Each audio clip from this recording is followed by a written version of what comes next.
All right. Good evening, everybody.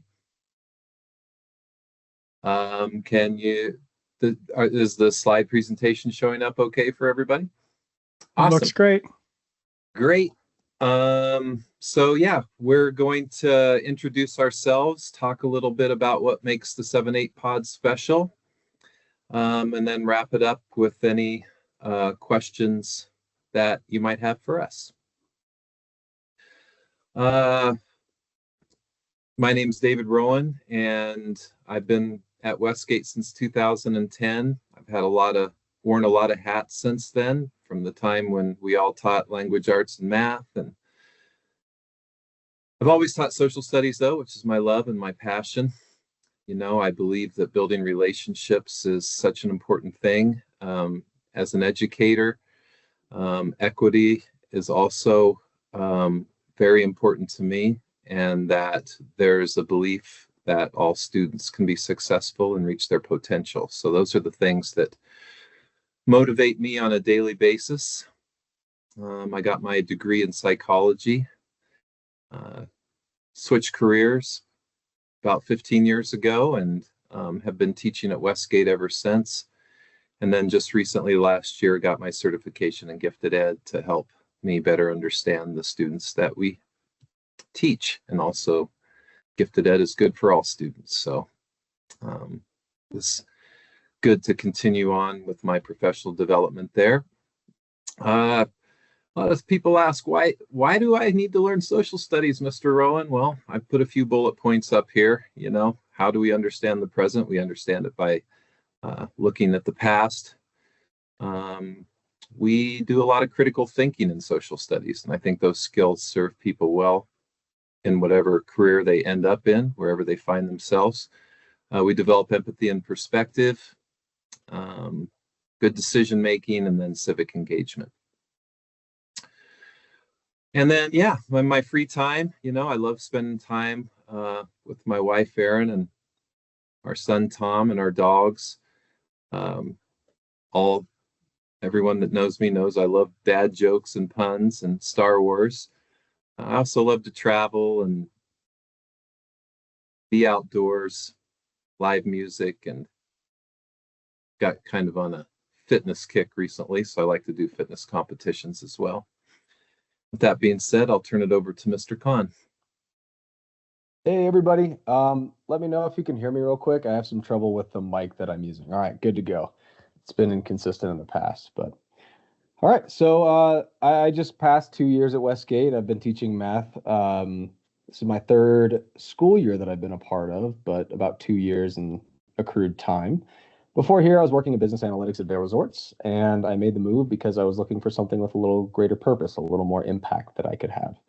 Prior to that, I graduated from the California State University of Humboldt in 2021 with a bachelor's degree in mathematics. My philosophy on teaching, not too different from David's. I believe that each of our students is trying their best with the tools that they've built up so far. And I believe that it's our job to both foster the skills that they have currently and build on top of those. So try really hard to do that, particularly this year. Big focuses on critical thinking, problem solving, teamwork, and persistence. Teaching that through a handful of different methods. I like to say that I'm implementing proven and progressive with things like a little bit more homework volume than we've had historically, as well as things like the building thinking classrooms model, which dramatically changes the classroom environment, but has so far proven successful. Excuse me. Outside of that, and outside of school in particular, I spend a lot of time outside. We like to hike a lot. Myself and my wife, Mrs. Khan, or formerly Miss Charlie. We spend a lot of time hiking, packing, skiing, fishing. Off-roading has been a recent endeavor of mine, and I will be pursuing my master's at CU Boulder over the next 2 years. I believe I'm passing that to Marcella. Hi, good evening, everybody. Thanks for having us with you tonight. A little bit about me. I was born and raised in Crown Point, Indiana, and earned my bachelor in elementary education from Purdue University.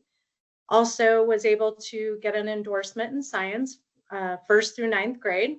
I also earned my master's of education degree from Olivet Nazarene University.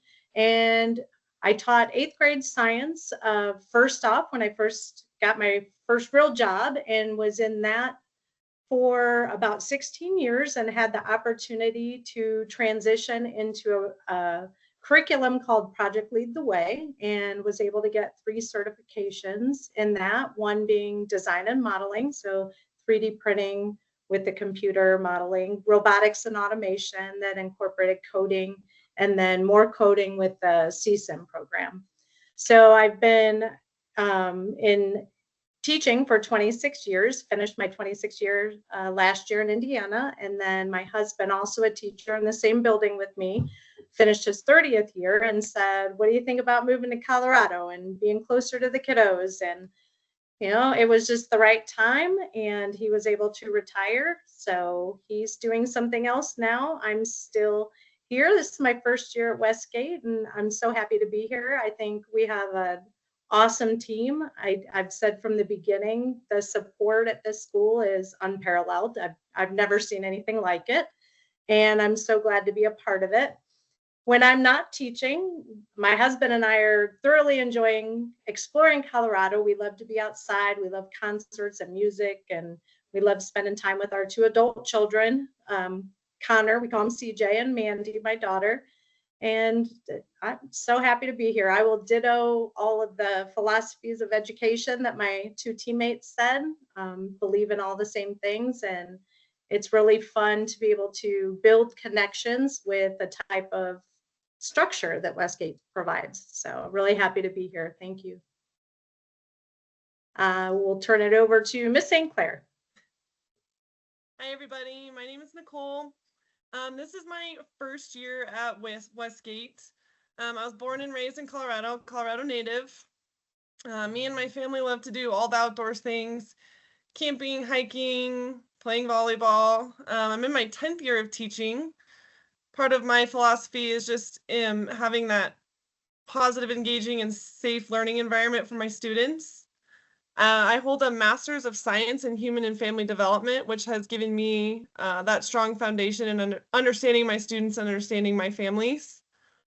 Outside of being with my family of students, I enjoy playing sand volleyball. I love game nights, so Pictionary is my favorite. I like reading, continue learning, and anytime that I can get to the beach, I'm going to go there and I'm going to relax and I'm going to recharge. I want to second what Marcella said, and I just want to say how lucky I feel to be a part of this community and be part of Westgate. I love my team. I think I hit the jackpot with my team. Don't tell anybody else. But I'm very, very happy with my team, and I just feel very lucky. So.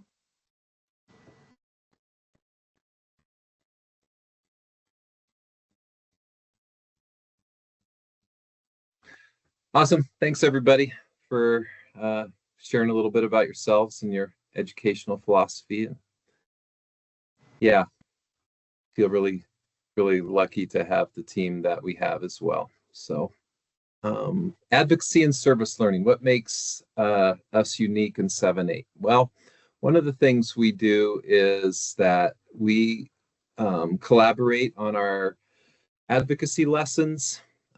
Each of us takes a week and we rotate through, and then we create that in a PowerPoint deck, and all students in our pod receive the same lessons and the same message. We feel that builds cohesiveness, and we can build upon that in our content area or wherever we feel it's appropriate. Our schedule, Monday, we have social emotional learning lessons based on the advocacy theme of the month. This month is kindness and empathy, so we're rolling into learning about that and putting that into practice. Tuesday, we focus on service learning. Wednesday and Thursday, we also work on the advocacy monthly theme. And then Friday, we help our students work on their executive functioning. They check their Infinite Campus, they look at their grades, and we have an email template that we teach them, and they email their parents the goals they have, any missing assignments, what they're going to do to fix those, and it helps them keep track and on track. So now we'll talk about what we're doing in service learning. Hunter, do you want to start us off, please? Absolutely. So sticking with kind of my historic theme, I like taking care of the nature element in our service learning curriculum. So this year we're doing bees, particularly bees of Colorado, focusing on what species we have, as well as how bees play a role in our ecosystem, the structure of the hive, and then the big overarching product of our service learning this year is going to be education of our students and staff. So we will be sending our students out in the near future to educate the rest of the Westgate population on the role of bees in our environment. And I'm very excited to do that. So awesome. In our service learning and in my advocacy, we're focusing on food insecurity and learning what it is and what the causes are. Different groups are researching childhood hunger. In Colorado, the community resources available. We created and sent out a staff survey, and we're trying to determine if there's a need for a food bank at Westgate itself. Okay, so for my service learning, during the first semester, my students worked with Community Food Share, and that organization focuses on getting food boxes out to the community who may not be able to get food easily. So we actually started creating cards that the Community Food Share would put into their boxes and send to their customers. And then starting this semester, I'm kind of stealing a little bit from Mr. Rowan, but we're leaning on food insecurity as well. And I actually have a student leader who's leading my service learning this year, or this semester. He has an ALP, so he is in charge of our service learning, and he has that as part of his project. And he has decided that we are going to create a pamphlet for our Westgate community that includes a bunch of resources for anyone facing challenges with food insecurity, and he will lead us through all of the parts of that service learning until we get to the end of our project. And in my advocacy, our students are working on recycling. So we're revisiting the do's and don'ts. We also pick up recycling throughout the building, different pods and different areas for admin and specials and the high school. We're currently working on presentations so that we can deliver some information to the people around the school. So we've had a few in the 1 and 2 pods, I believe, happening so far, and we have reached out to teachers and are getting scheduled for presentations coming up. And then we have some projects that we're going to look into to see if we can't further our recycling efforts.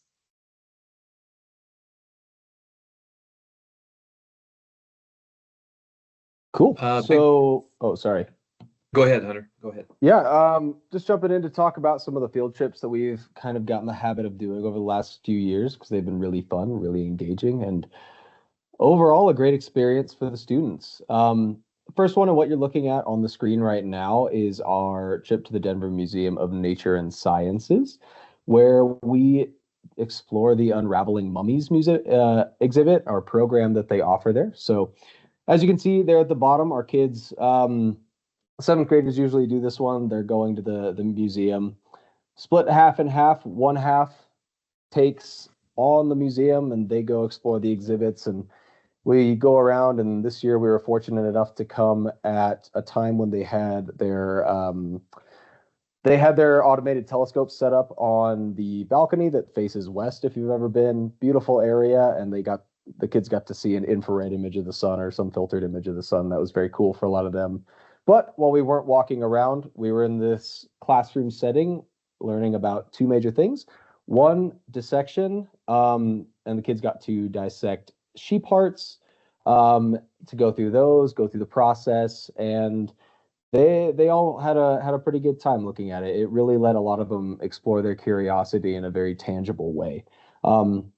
After we did that, they progressed into a lesson on the process of mummification, ensuring how the dead are treated with respect and honored as they pass on into the next life as far as ancient Egyptian belief is concerned. There's also one that we weren't able to put a slide together for. We weren't able to get access to the pictures at the moment we needed them, but we worked with an organization called SPED to do a river cleanup in central Denver, or in what was it, the South Platte River running through Denver. So we got to go out for a day, do some water quality testing, spend a little bit of time keeping the environment clean and learning about how the watershed around Denver is impacted by things like snowfall, climate change, human impact. It was really a special day for a lot of the kids, and they learned very, very much that day. It was awesome.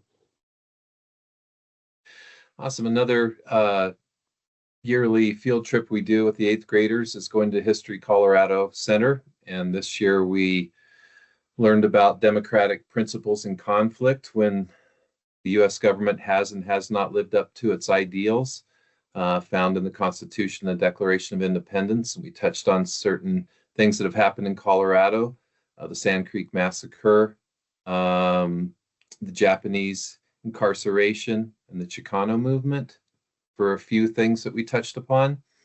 And then our 7th graders go up to Nederland and they participate in the snow school through Wild Bear Nature Center, where they learn about snow, water, and winter ecology. It's super hands-on. They throw on their snowshoes and get out into the environment and learn about snow. And they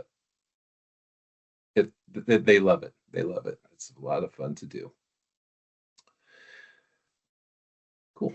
So the last thing I think we're going to be talking about tonight is color games, which is, let me tell you a little bit about that, how that came about. In Indiana, we have a program that we call Challenge Ed, and we do a lot of initiatives in the classroom and outside of the classroom.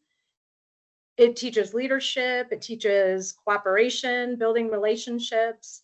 So as a team, we got together and I presented this idea to them, and we were all on board and thought it would be a great way to authentically practice the RISE skills that we are teaching our kids on a daily basis. And the kids were able to take ownership, and we identified as a color each of our different advocacies, and the kids created a team sign. They created a logo. If you go back up across the top there, you can see all of our classrooms and what colors we are. We have green, yellow, blue, and what are you, Hunter? Red? Is that red? Yeah. Yeah, that's red. Red. So we had a really fun day back in September. The weather was beautiful, and we paraded our kids through the building. They were proudly holding their signs and walking out. It was wonderful. The kids got into the field area, and we had a lot of different types of activities for them to challenge themselves. They were challenged with leadership to see who stepped up and who could take control. They were able to do a lot of cooperative learning, build relationships with each other. They had to help people and interact with people that they don't always usually do in the classroom. And sportsmanship was another big one for the day. They had to learn to lose gracefully, and also with their personal awareness and how they treat others and how they respond to conflict or adversity. So it was a great day. We are planning some other opportunities as the weather gets a little better, although we've been teased a little bit here. My team blames me for the weather because I keep asking, is this normal for Colorado? Because Indiana, it bites you to the bone. And so now that we've had it, they're blaming me. So. Awesome. Well, that's the presentation from 7-8. I don't know if you have any questions for us or not, but we were sure proud to show off what we've done and who we are.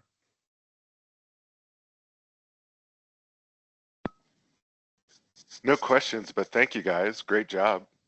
Yeah, awesome job, guys. Thank We you. appreciate it. Thanks for Awesome. Thanks for having us. Thank you. Cool. Thanks a Have lot. a great night.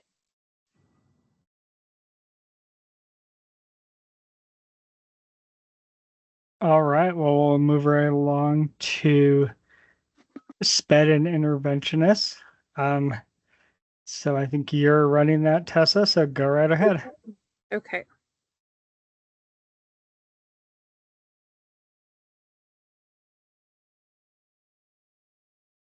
See if it goes. There we go. All right. Hi, everybody. So we're going to present on student services. So we have quite a few people on our team. We are made up of all the learning specialists. So myself, Maddie, and Sandy, our school psychologist, Mr. Chermak. We have 2 interventionists, Miss Kandari and Miss Ko, and then our English language development teacher, Miss Linda. And then we've got some other people who aren't here, but also make up the rest of our teams as well. So our SLP, all of our amazing paras, our OT, and then we have a PT and a PT assistant that come see kiddos too. And I'll go over to Christy. Hello. So as many of you guys know, this is the second year that Miss Ko and I have been doing intervention. And so we're kind of continuing to just dial in our process. But really we're focusing a lot on collaborating with teachers and going over data, helping them create their small groups in the classroom, creating our own small groups for pullouts, and lots of data analysis. Something that I'm excited to share is that new this year, we have a math tutor from AmeriCorps who's working with a caseload of students from 5th through 8th grade. And so that's been really awesome. And we're excited to have him with us. There you can see a couple photos of us working with our kiddos. And our instructional coaching, we've definitely backed off a little bit this year just to be able to really focus in on doing one thing well. But we still do meet with teachers by request and support various professional development opportunities and things throughout the building. And, you know, creating resources that we have available to share with teachers and, you know, partnering and integrating with other areas of the building. So with specials and also with Miss Charlie. All right, Miss Linda.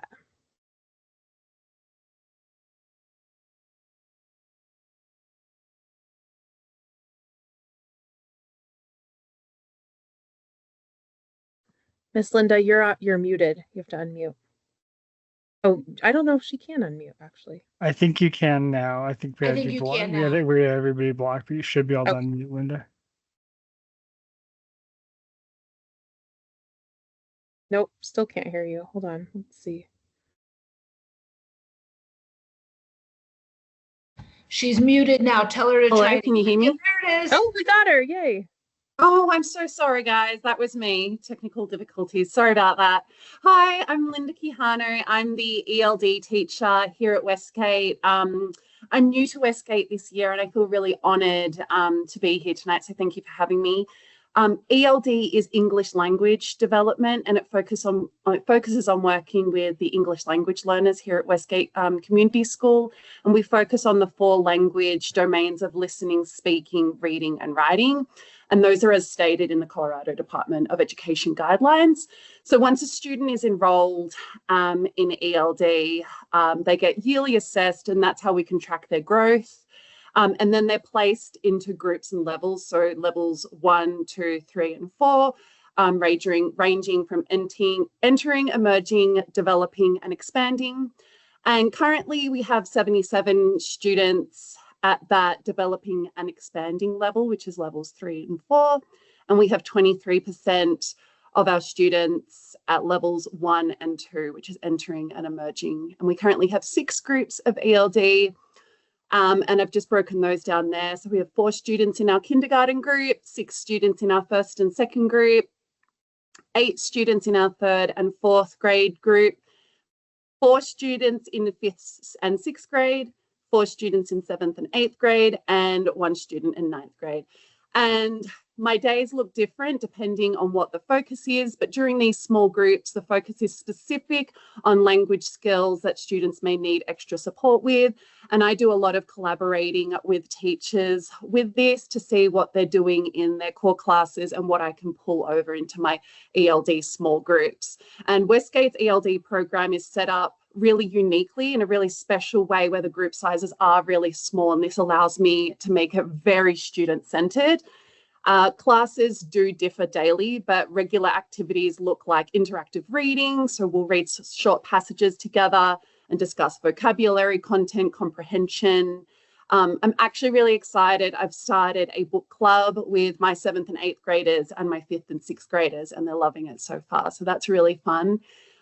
We do writing exercises and sentence building. So that will be sentence stems, graphic organizers, written using the race strategy with my middle schoolers to practice their written responses after reading a text.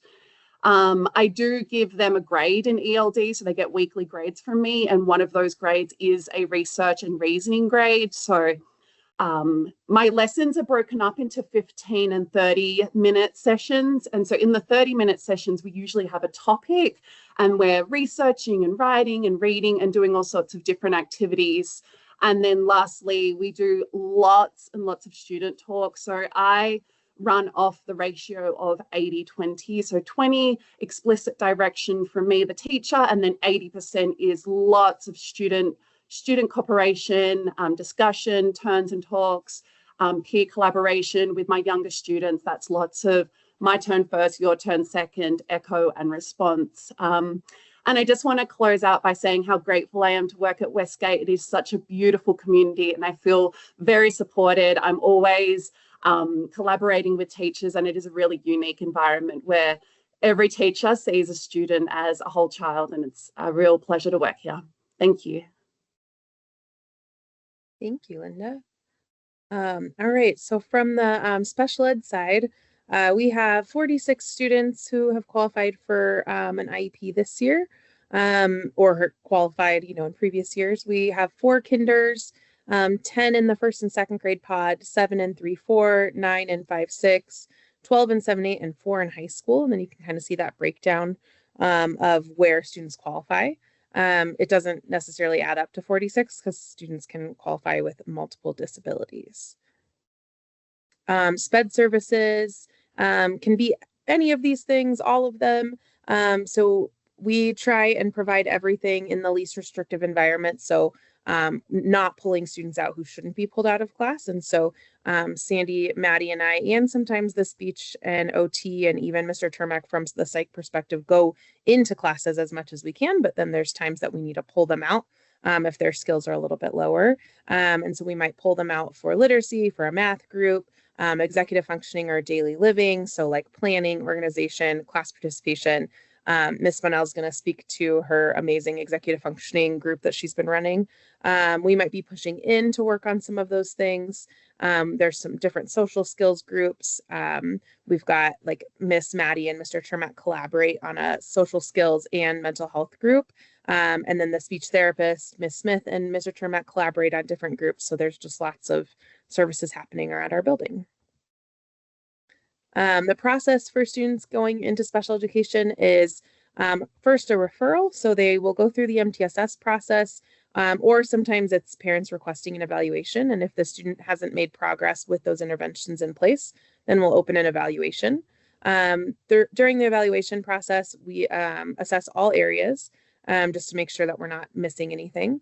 And then we hold an eligibility meeting. So the whole team comes together, the family, the service providers, the general education teacher, and discuss the results and then determine if that student is eligible. And if they are, then we repeat this process every 3 years. And then if they're eligible, we also write an IEP with goals, accommodations, and services that gets updated every year. So we've completed so far 5 evaluations that were brand new evaluations this year. We've completed 13 that were reevaluations, and actually 2 students have also exited who made a lot of growth and were ready to be in general education. So that was a big growth for them. Maddie, if you want to talk about your group. Hi, I'm Maddie Frazier. So I'm the K-2 learning specialist. And I chose to focus on the executive functioning social emotional skill group that I do. I pull them 3 times a week. And the reason that I wanted to focus on this group in particular is that these skills are kind of foundation in accessing academics. If a kid isn't regulated, even if they're in the classroom and hearing the information, they're not really retaining and making like deep connections with it. So we've been using a little spot of feelings and emotions, and it goes into life skills and actions as well. It's something that kids have really taken to, and it helps them identify emotions in themselves, how to calm some of those big emotions that our little kids can have, and then how to advocate for themselves, how to notice emotions in others, and just generally interact with the world.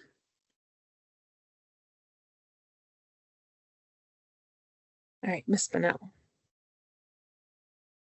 Hello, you'll have to pardon me. I'm Sandy Bennell. I've been under the weather, so my voice is a little raggedy at the end of the day. I work with students ranging from 3rd grade all the way up to 10th grade.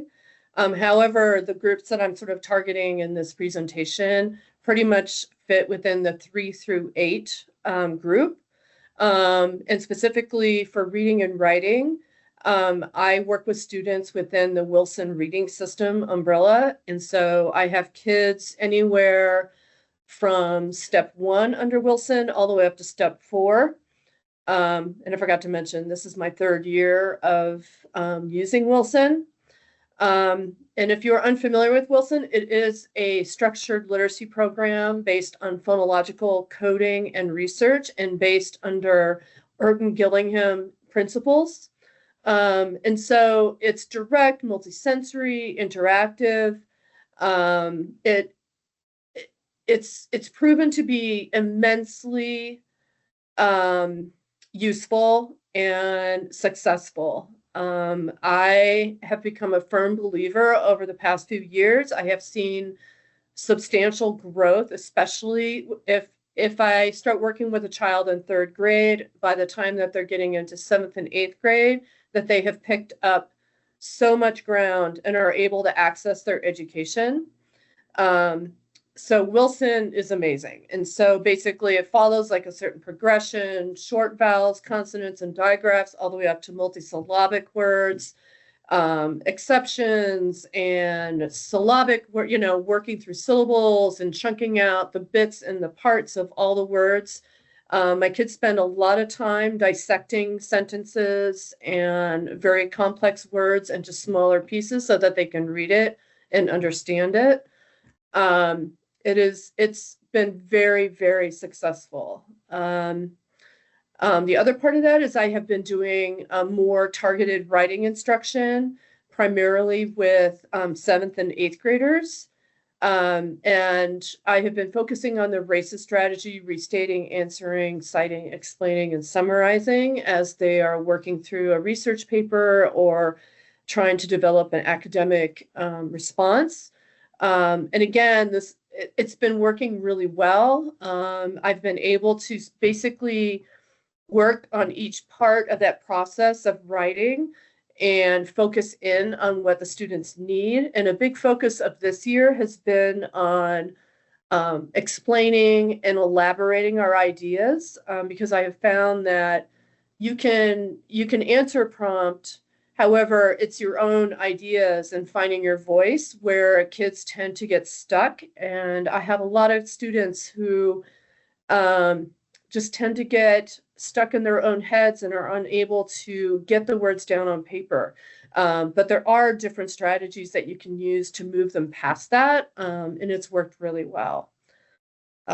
Anyway, we can go to the next slide. Thank you. All right. Another huge portion of my work this year especially has been working on executive functioning. Over the summer, I started reading this book about executive functions for every classroom, written by Mitch Weathers.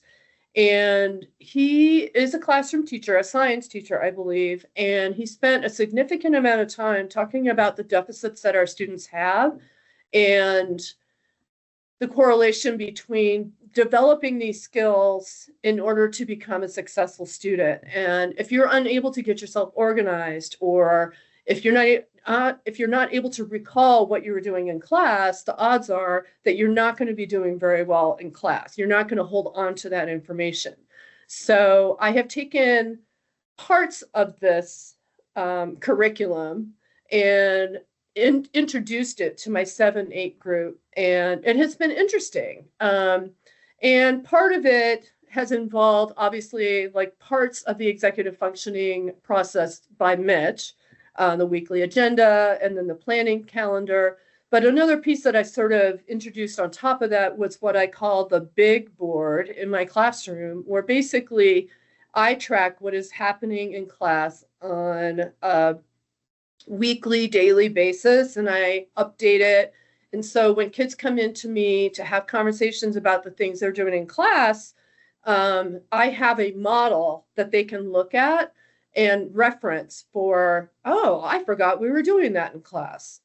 Because I firmly believe that if a student is not able to come into my checkout and express what they were doing in class, then they haven't learned what they needed to learn. And so I have sort of given them this platform to go into class, and they know what it is that they're looking for, specifically the objectives and the assignments and the classwork that they're doing, and they need to be able to tell me about that at the end of the day. And we have really deep conversations about this. And then if students are missing work, then we're able to reflect on that and say, well, so we talked about this last week. How can we change this going forward? It's been working really well. And honestly, the kids have, it's a work in progress. And so I have slowly started to sort of whittle down what I think is the most important parts of it. And the students, since I have done that, have been really on top of it. Like they come in, we talk about what's happening. They revise their notes in their folders where they have all of these agendas and calendars, and they've been able to stay on top of their work. And so when I'm going into IC and I'm checking grades and work completed over the course of the week, I feel like I have a better picture of what's happening, and then the student is feeling more successful because they're not getting pestered by me either. And they know that they've done what they needed to do. It's pretty amazing. A lot of them come in and are able to say, I did this and I did this and I did this. This was the objective in this class. This is what we were working on. This is my plan to complete my work. It's been really interesting. I haven't been able to push this into 5-6 yet. That is my goal. It has been, there is a certain level of tedium to it as far as management. And so having these 8 kids sort of experimenting with this process, I'm nearly at the point where I feel like I'm ready to now introduce folders and the same agendas and calendars to 5-6.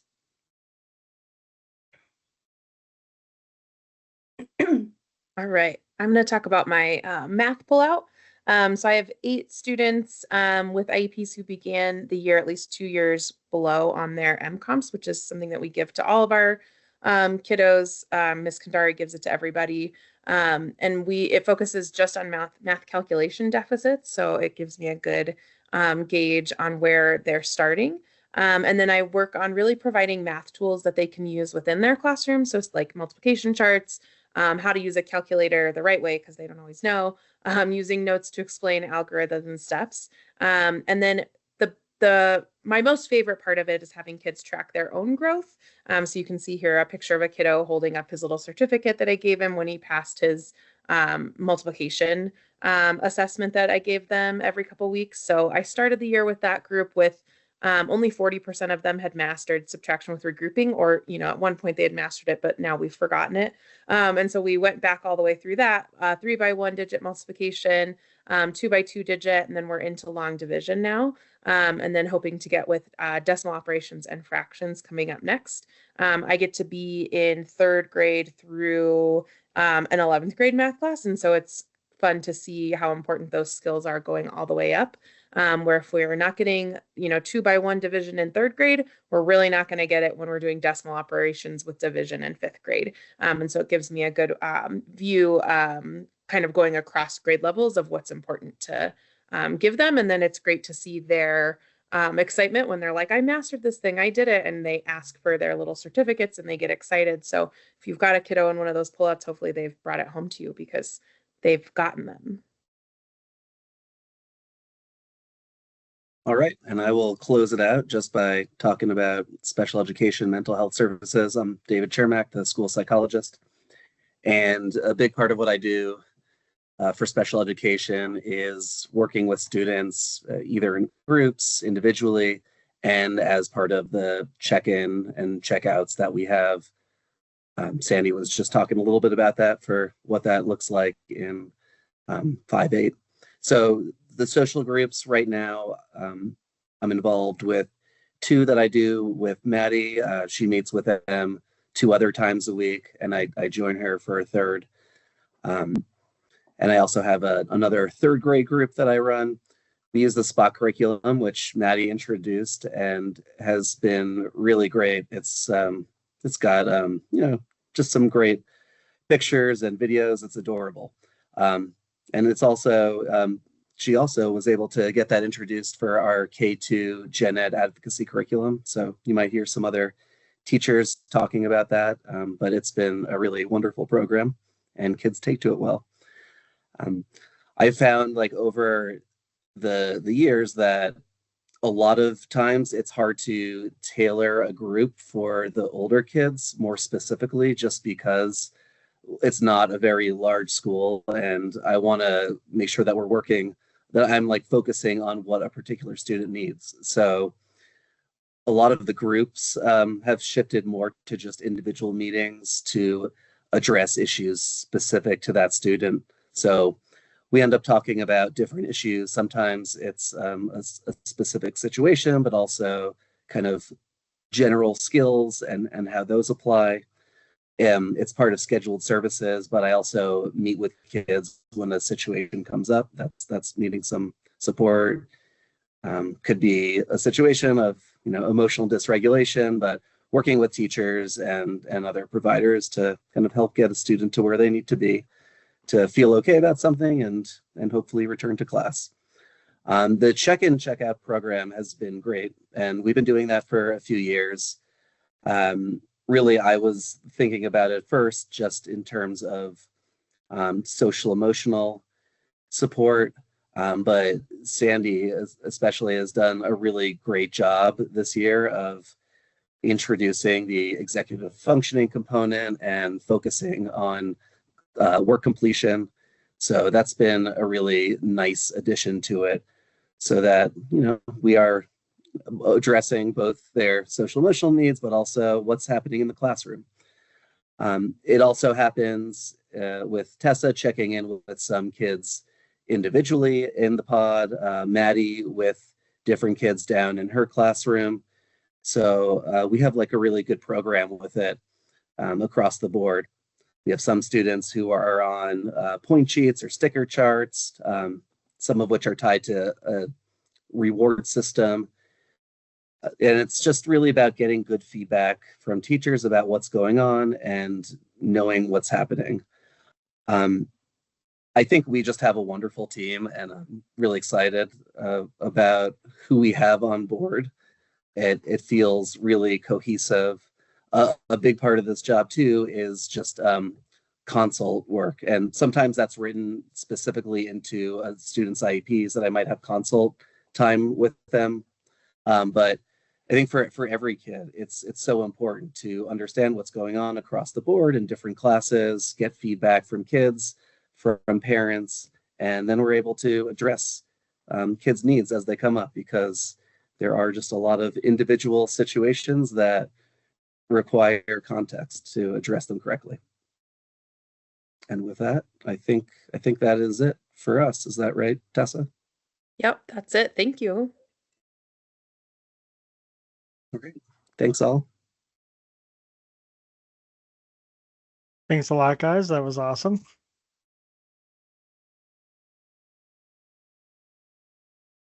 And we can just roll right into the kinder team.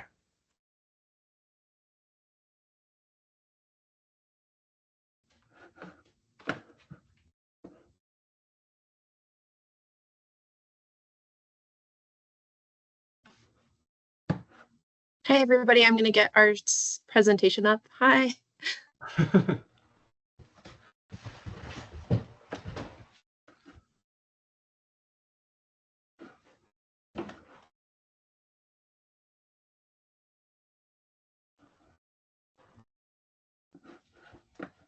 Can everybody see it okay? Looks truly amazing. Okay, awesome. Okay. Well, just getting started. My name is Brenna Lane. This is my second year at Westgate. Last year I was also part of the kindergarten crew, and I got to present too. Yeah, I'll turn it over.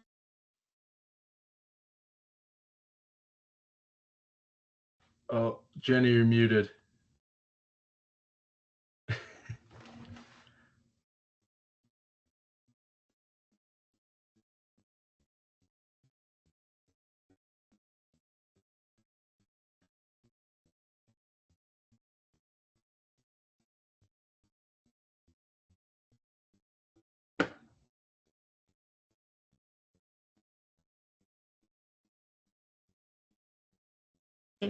I got it. Yay. Sorry, y'all.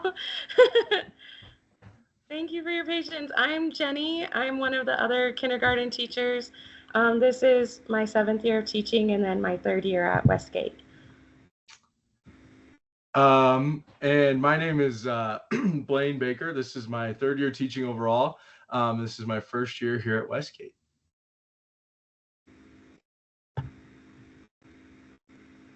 All right, and so we'll dive in here with what does RISE look like in kindergarten, because it looks very different throughout the school, but especially with our kinders.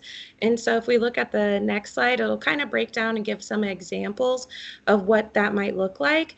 But just what you heard a lot from SPED about working on executive functioning skills, this is actually one of our incentives to put that foundation in with our kinders and help them with building empathy, building respect, and a huge one is to practice not asking for a RISE ticket and modeling what does it look like to shine others, for example, and maybe even show how, or practice noticing when others are showing kindness, or one of our values, core values at Westgate. And more often, especially at this time of year, we'll start hearing, Miss Lubing, I think that this student earned a RISE ticket because they helped so-and-so. And so that's what we want to get them at by the end of kindergarten so that they're ready to 1st grade with doing some, more complicated critical thinking skills that aligns with our values. And then going into our curriculum, we're going to start with math. And so our math curriculum is Big Ideas. What's wonderful is that Big Ideas is not only in kindergarten, but we're also throughout K through 3rd or 4th grade. And so we're building all of those skills as they first start with us and then move on to 1st grade. It's the very similarly constructed, so that way they're not getting anything different from 1st grade than they did in kindergarten. And then how we set it up is very similar throughout the classes.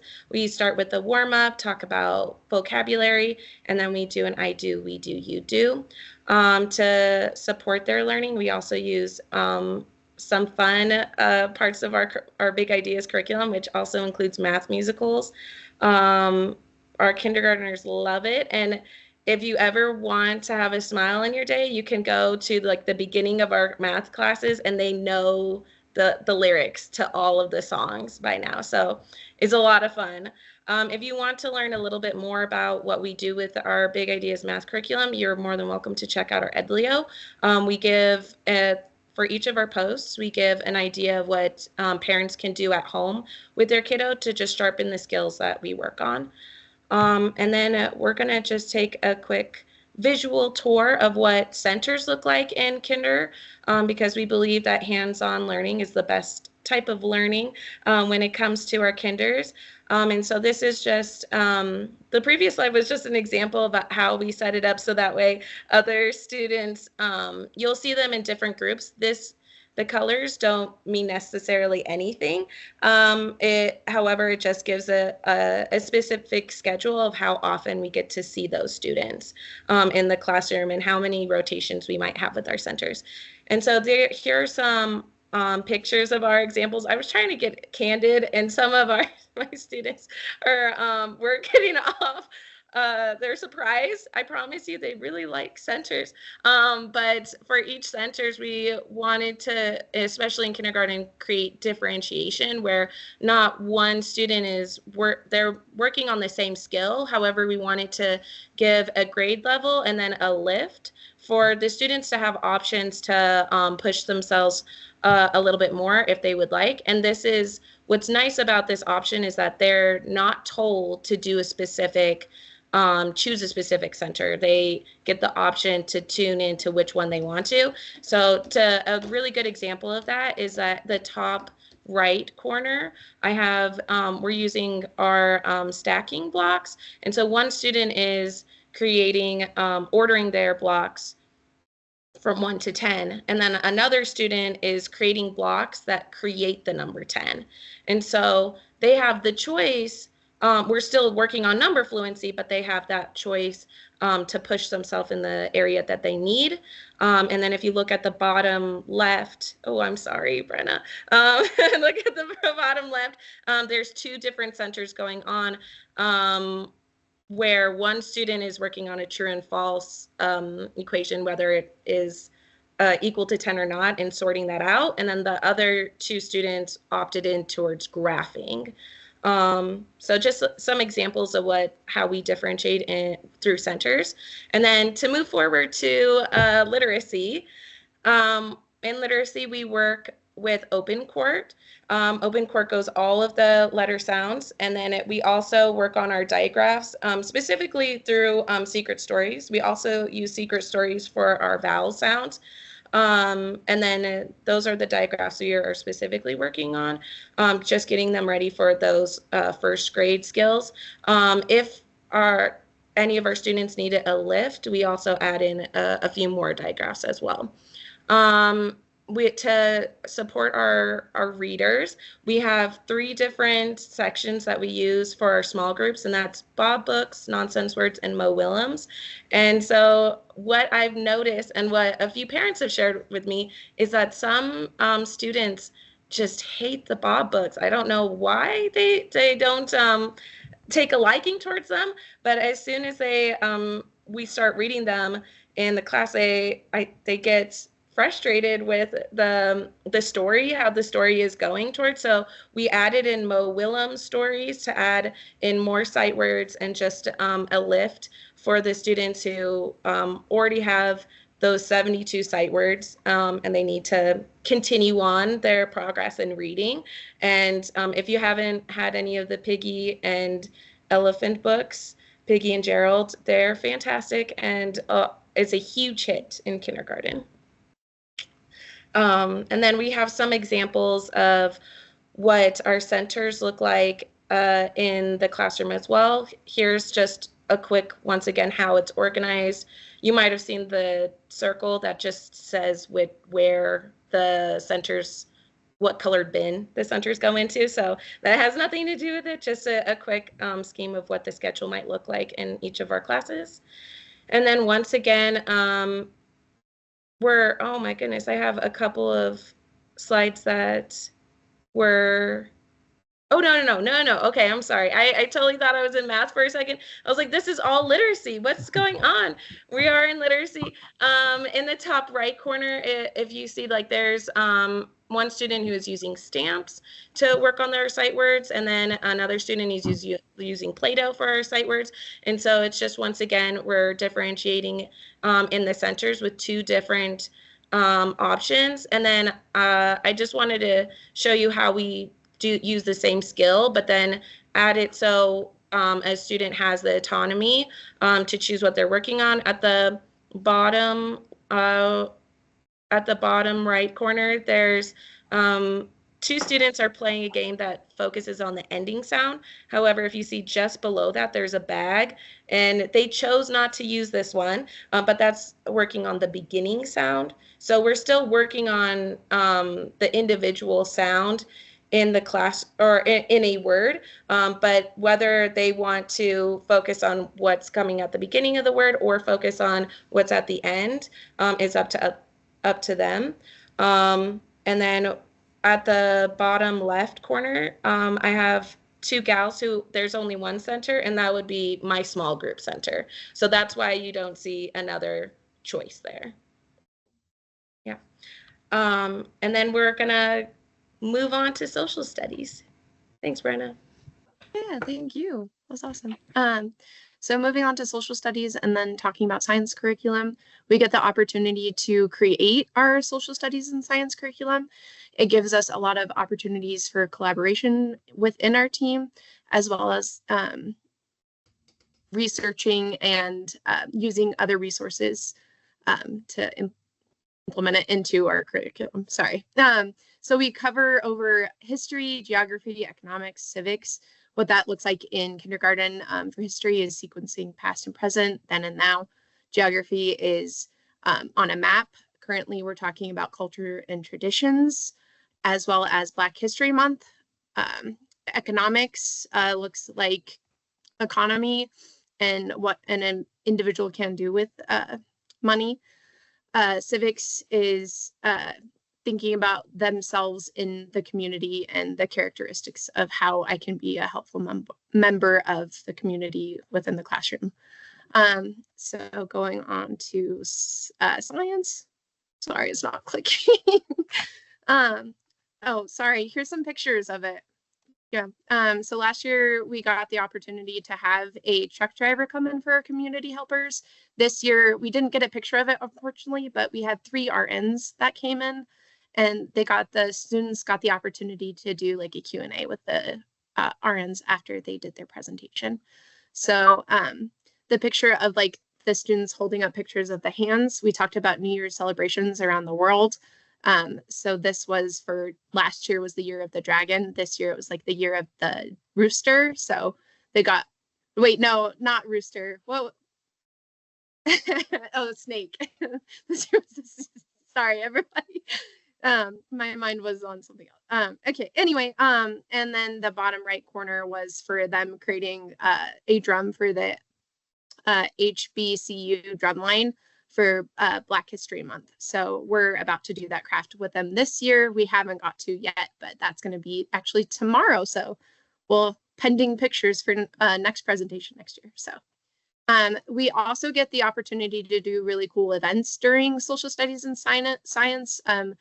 We got to do Johnny Appleseed Day. So the students got to partake in creating their own applesauce. And then we got to do, they create their own hats, learn about Johnny Appleseed.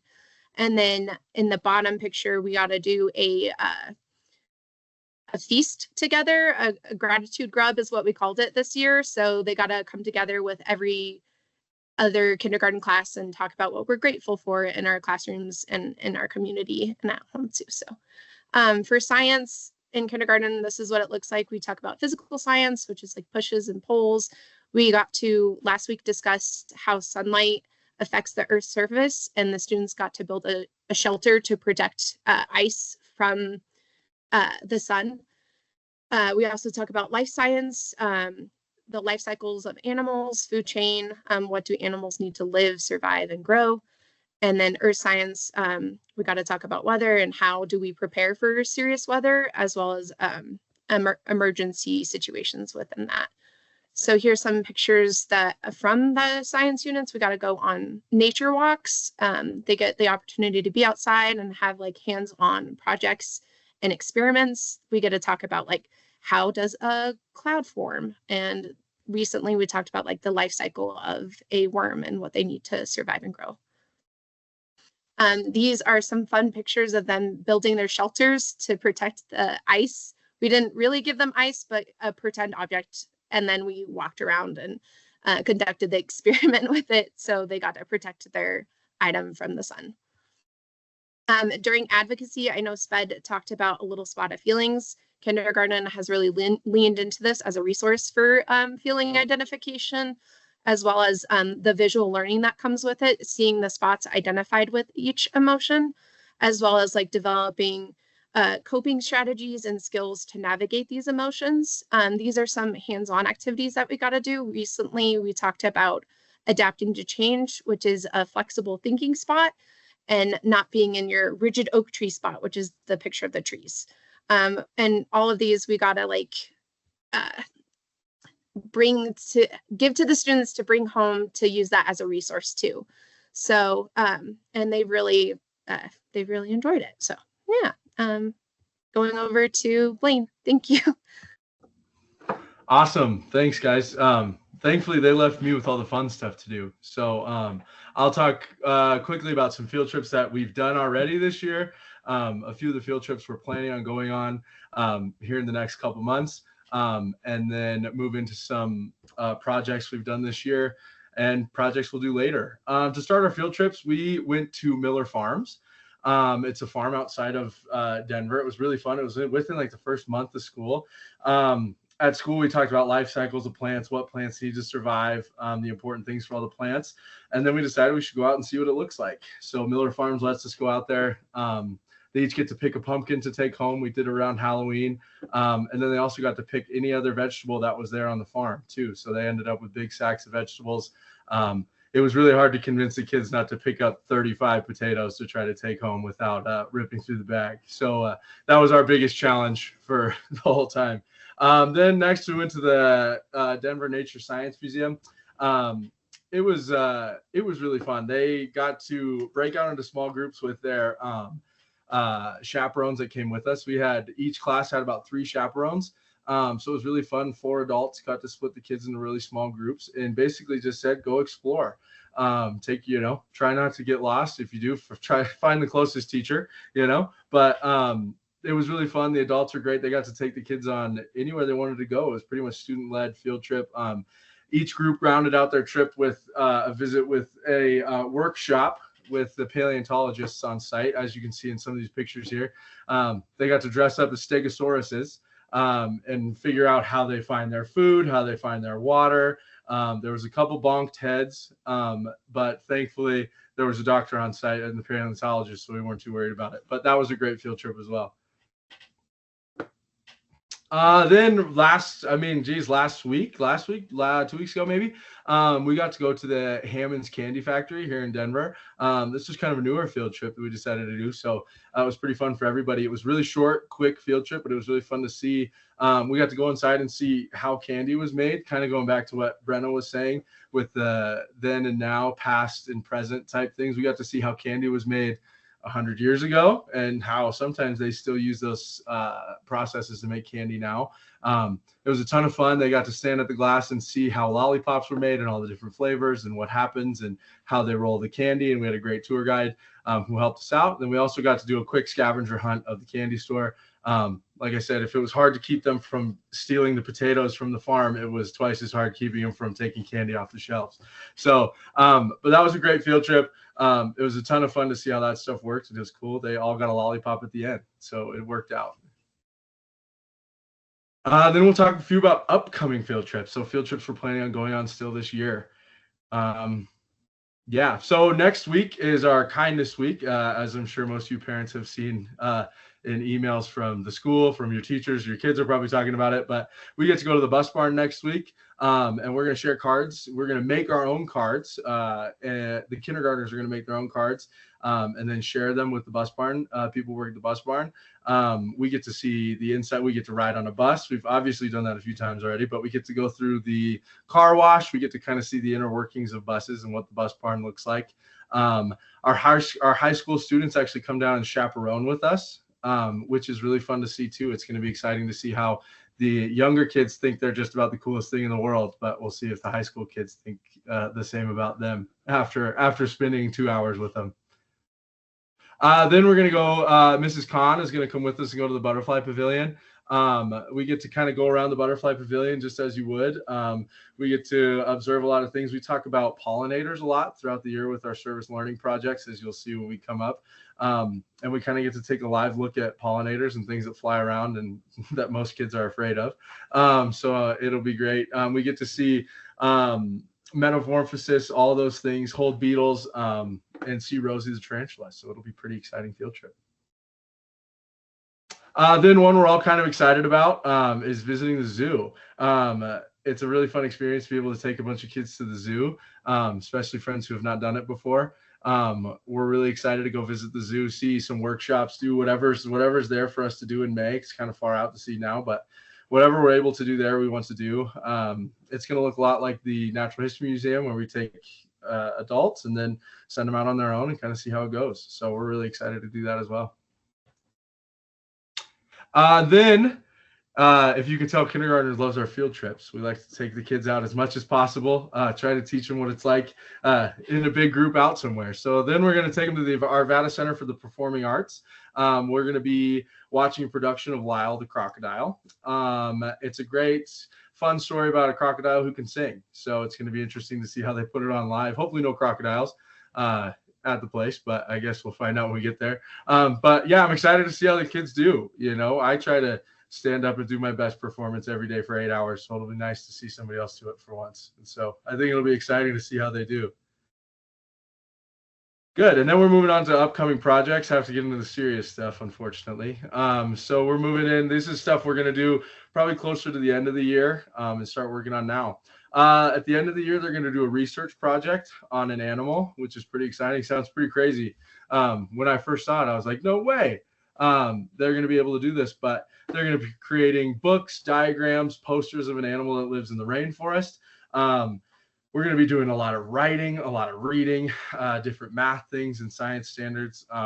As Jenny was talking about, for those grade level things, that's what we want to see, is those reading, writing, math skills, science skills all put into one. And then if they need a lift, if they do fast, we allow them to do clay models of their animals and paint their animals and things like that. So really just a fun project to kind of culminate everything we've learned. We don't, we're not expecting them to write a 15-page works cited paper and all those things. Just a few sentences here and there about one of the animals they picked from the rainforest. But it's going to be really exciting to see how well these kids do.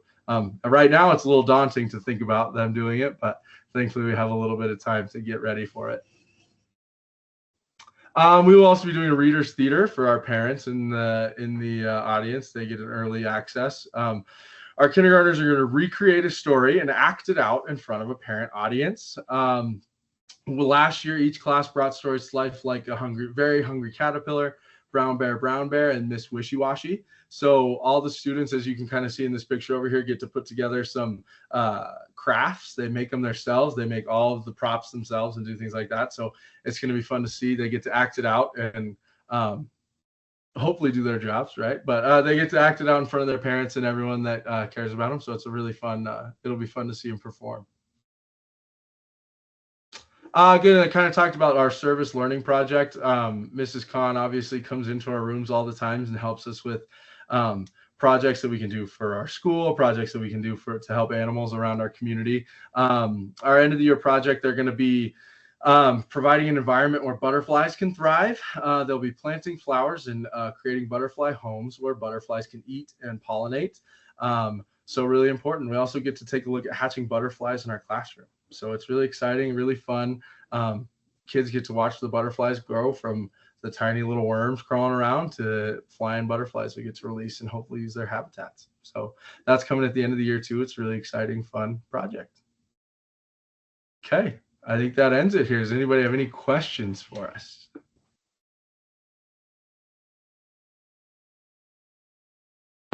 No, fantastic. I want to go on a field trip. I don't know if I have the patience for it, but hey, well, the more hands, the merrier. We'll take as many as we can get. So you just let us know. Absolutely. Thank you, guys. Appreciate it. Thank you. Thank you. Have a good night. All right, we will jump into the 3-4 team. I need to make sure I got mics unmuted there for everybody. And you guys can start sharing, and I'll make sure I get those unmuted. Awesome. Is everyone able to see our presentation Yes. so far? Awesome. Perfect. So we're the 3rd and 4th grade team. As you can see, a really lovely picture of us from Halloween this year. In case you're unsure about our characters, we are people from Inside Out 2. I'll give you a few seconds to look at the picture so you guys can figure out who each of us chose to be. Miss Papernick's is very, very hard to tell clearly with her wig and everything. So, I'll give you a few seconds. But I'm Andy Rosenblatt, and I'm a 3rd and 4th grade teacher at Westgate. This year I'm teaching 4th grade language arts, 4th grade math, and 4th grade social studies, sections A and B. This is my 4th year at Westgate. Clearly I love it a lot because I'm still here. And you can see some nice pictures of the most important things in my life, which are my pets. We have Otis the cat and Ollie the dog. And now we're going to introduce you to the rest of our team.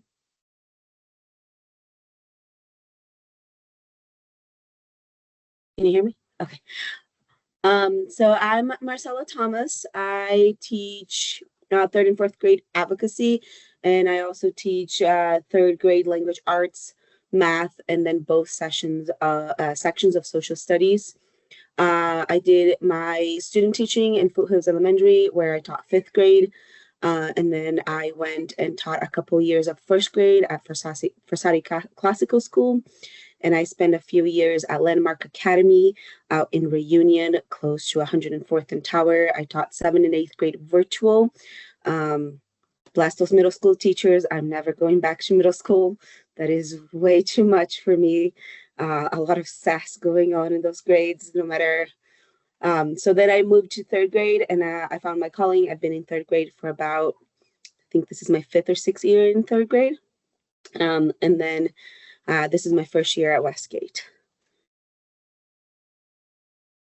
Hi, my name is Jessica Small. I teach 3-4 advocacy. I teach 4th grade literacy, math, and both sections of science. My student teaching in my first 2 years were in 3rd grade doing ELA at Reedy Creek Elementary in Osceola County out in Florida. Last year I did my first year in Denver at Lansing Elementary in Aurora Public Schools, and this is my first year at Westgate.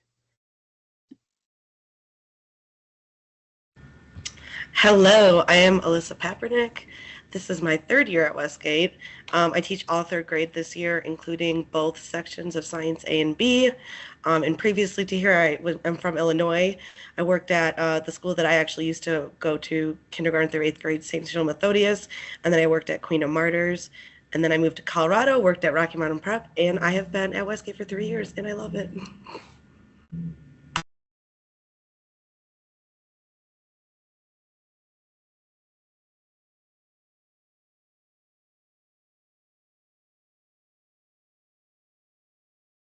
Marcella, you're up. Oh, sorry. I thought I was just ELA. All right. So, sorry, guys. Some of the upcoming field trips we have coming up in 3rd and 4th grade. Our exciting field trip that a lot of our kids have been asking about since the beginning of the school year is our overnight field trip to the Denver Museum of Nature and Science. So that's going to be in the middle of May. And then 4th grade has a Rocky Mountain Arsenal field trip coming in a month, 2, somewhere around there. Then we're also going to the Denver Zoo in March. And then we have 3rd grade has a field trip that we're planning for March, April time, depending on the CMAS schedule, for a to be determined place. We haven't quite decided on that yet, but we really want to get them out there at least one more time before the end of the school year.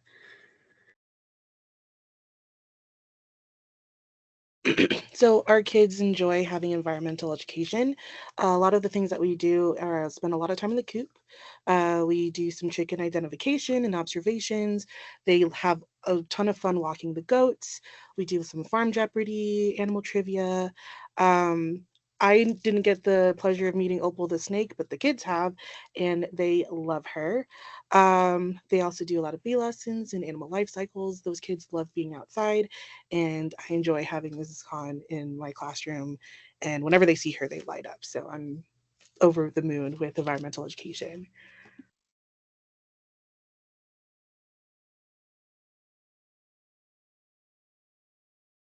Okay, now we're going to be moving on to language arts. We have Miss Papernick and Miss Thomas who teach third grade language arts, and myself and Miss Small who teach fourth grade language arts. Okay, so in third grade, we're using the HMH reading curriculum. That is a new curriculum that we adopted this year. It's new for me because it's my first year, but it's also new to the whole school. I have been really enjoying working with this curriculum.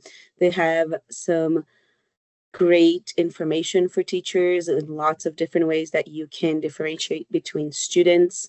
Right now we're finishing up module 5, so we have up the different modules that we were going to be finishing up in quarter 3 and quarter 4 for this upcoming year.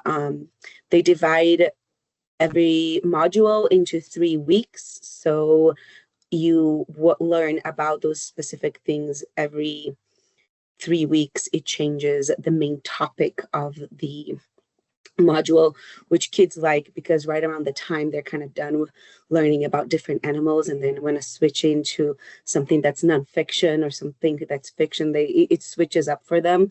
But we always work on the same general ideas, which includes text structure and author's purpose, opinions versus facts. So every week we are working on several one of them at the same time, and we teach the same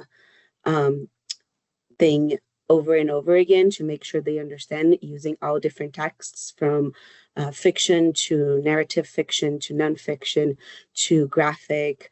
We talked about doing animal behaviors. They had a really fun story about Dahlia the fly, and it was a fantasy nonfiction, and we got to talk about what parts of it were fantasy and what parts of it were nonfiction and how it got put together.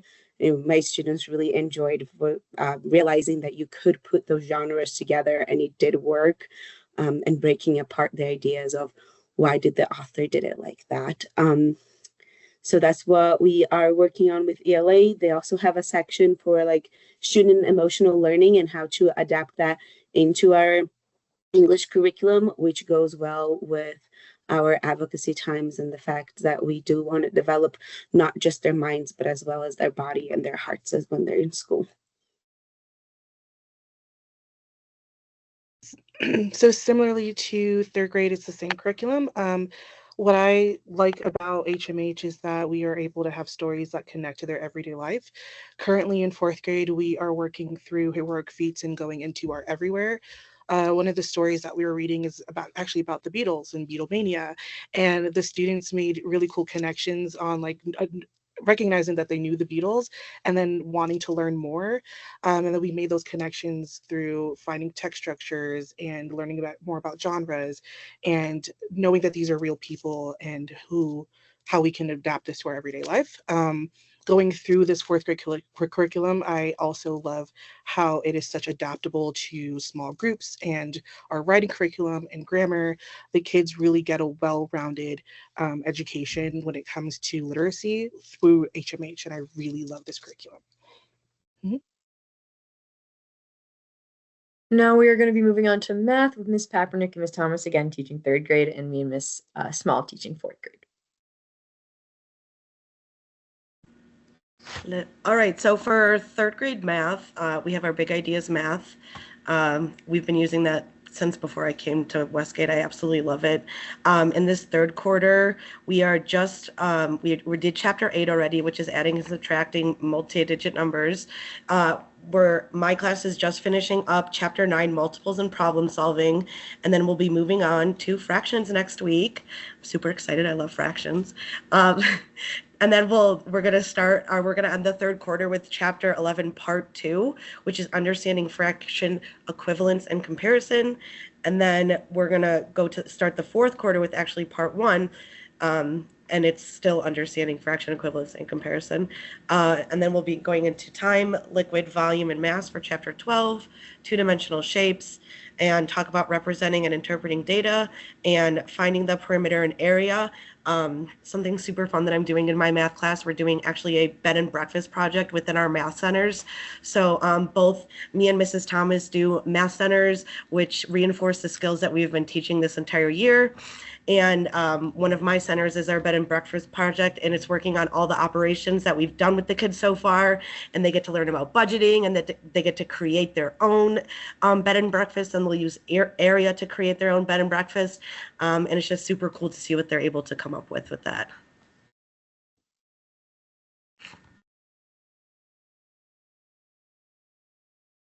Awesome. In fourth grade, we are also working heavily on fractions right now. And then we'll be moving on into decimals, measurement, perimeter, and area, and some identifying symmetry and two-dimensional shapes. This year, we're still using the Big Ideas curriculum, but we don't have the workbooks this year, just to help kind of promote like more hands-on learning through math centers, the workshop model, and then like differentiation through small groups as well. We've been really heavily inspired by Miss Kandari's toolkits of like math games and resources to use. So we've been creating our own and also utilizing her, as well as working with the SPED team to try and give our students the best math education that we can. I love teaching math. It's one of my favorite things to do. And so getting to experience math through the eyes of third and fourth graders learning things for the first time is always really, really cool. Now we're going to be moving on to science with Miss Papernick teaching third grade science and Miss Small teaching fourth grade science.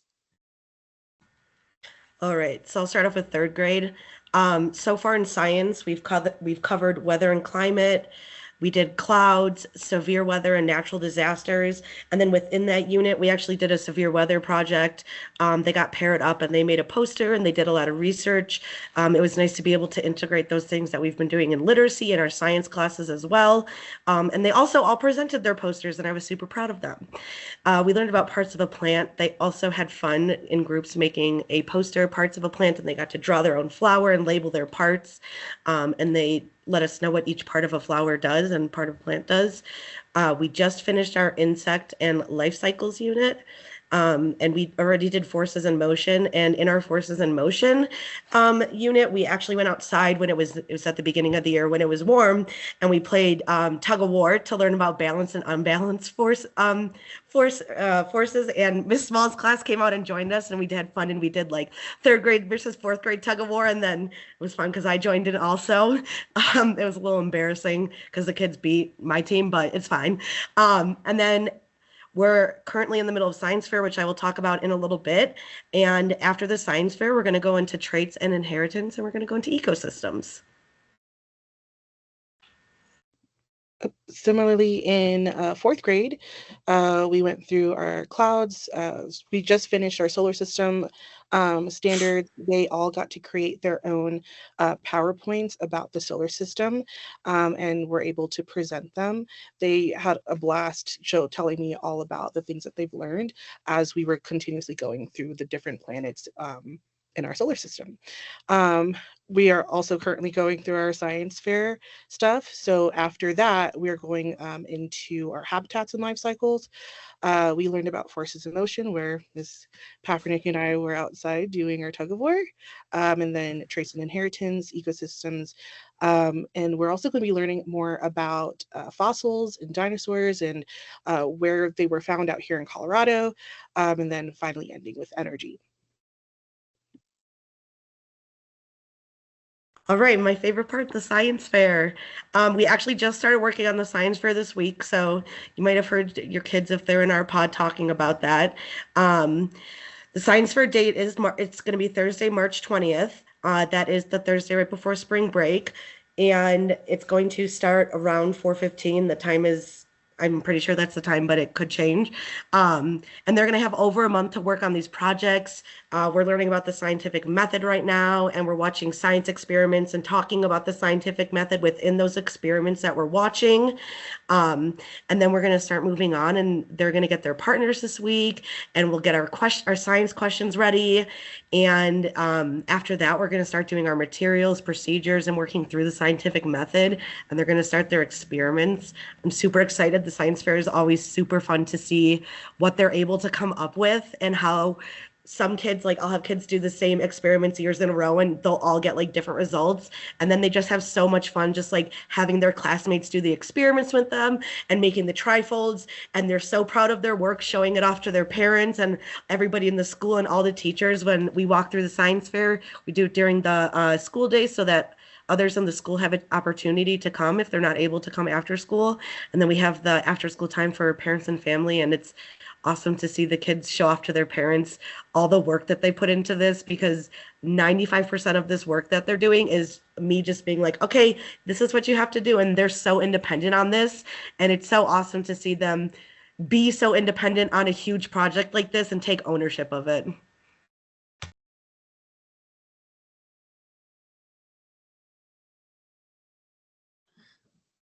All right, so we're going to move on to social studies.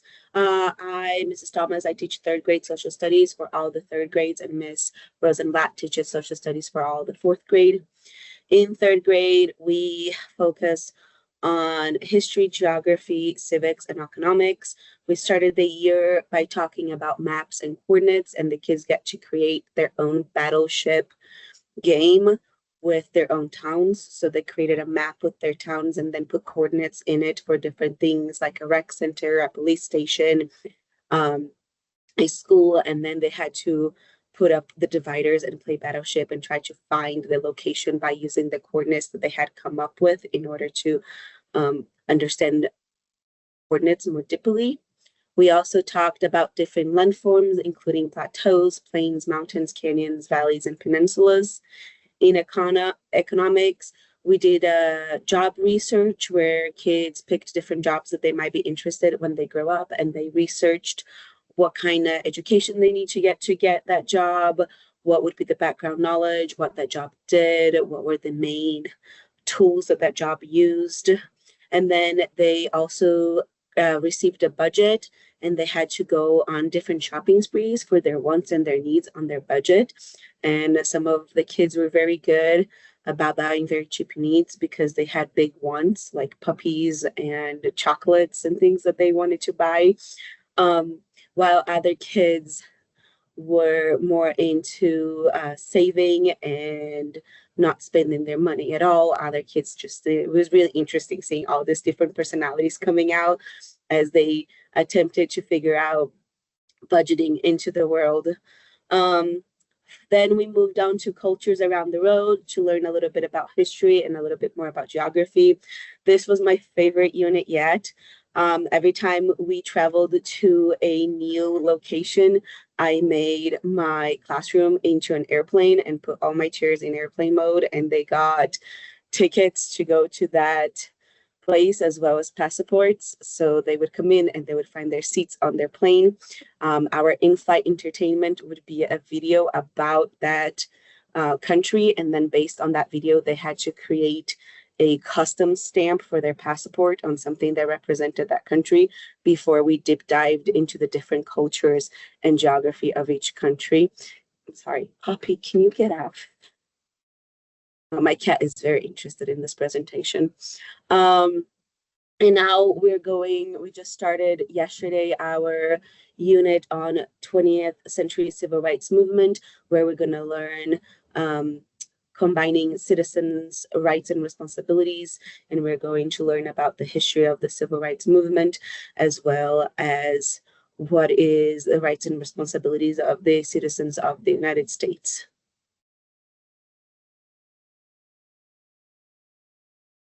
Awesome. We also in fourth grade will be working with some information about civil rights movement. Ms. Small has put together some really awesome work for our science and social studies classes coming up about really important and influential influential Black people from Colorado who have had a huge impact in science, in the sciences, or in history. So I'm really, really excited to start teaching that. And feel free to reach out if you guys have any more specific questions or ideas about things you can do at home. But for the rest of fourth grade social studies, it is focused on Colorado history, and Colorado history is all about the history of the indigenous tribes in Colorado. I think that's probably one of the most important parts to learn about people that were here before we were, and make sure that we can understand the lives. Sorry, my cat is also talking in the background. We can also, it's very important to learn about the people that were here before us so that we can respect them and understand their culture and understand the really important things that had happened in our history that make Colorado what it is today. As you can see here, I've got like a list of things that we're going to be learning, but instead of reading off of that, I'm going to move us and transition us to the exciting end of the year project that we are going to be doing in third and fourth grade social studies, which is Night of the Notables. Night of the Notables is an awesome research project. It gives students the opportunity to learn more about a notable person in history. In fourth grade, we choose someone from Colorado or someone who has made their impact in Colorado.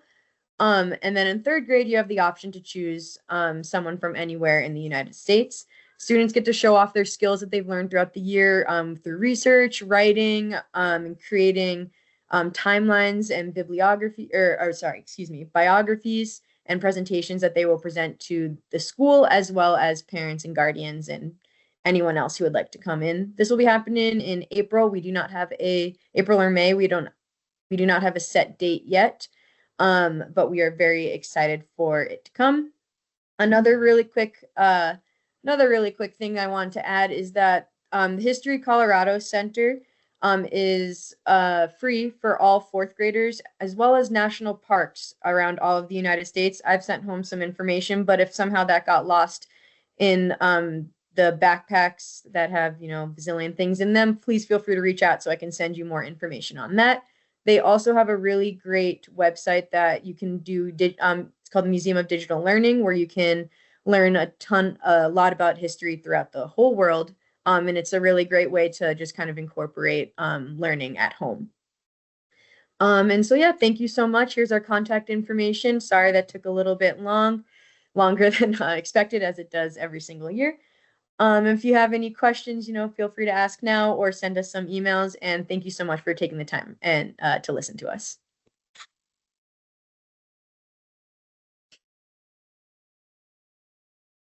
It's awesome. Thanks a lot, guys.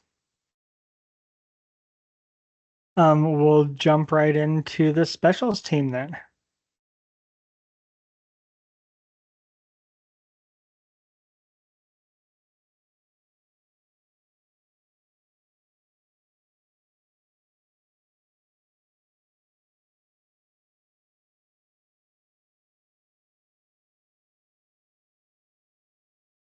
All right, can we see this?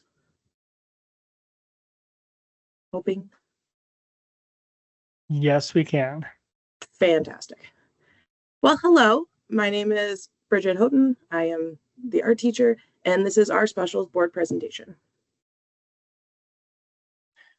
Hi, everybody. I'm Logan Hobson, and this is my 10th year teaching music at Westgate.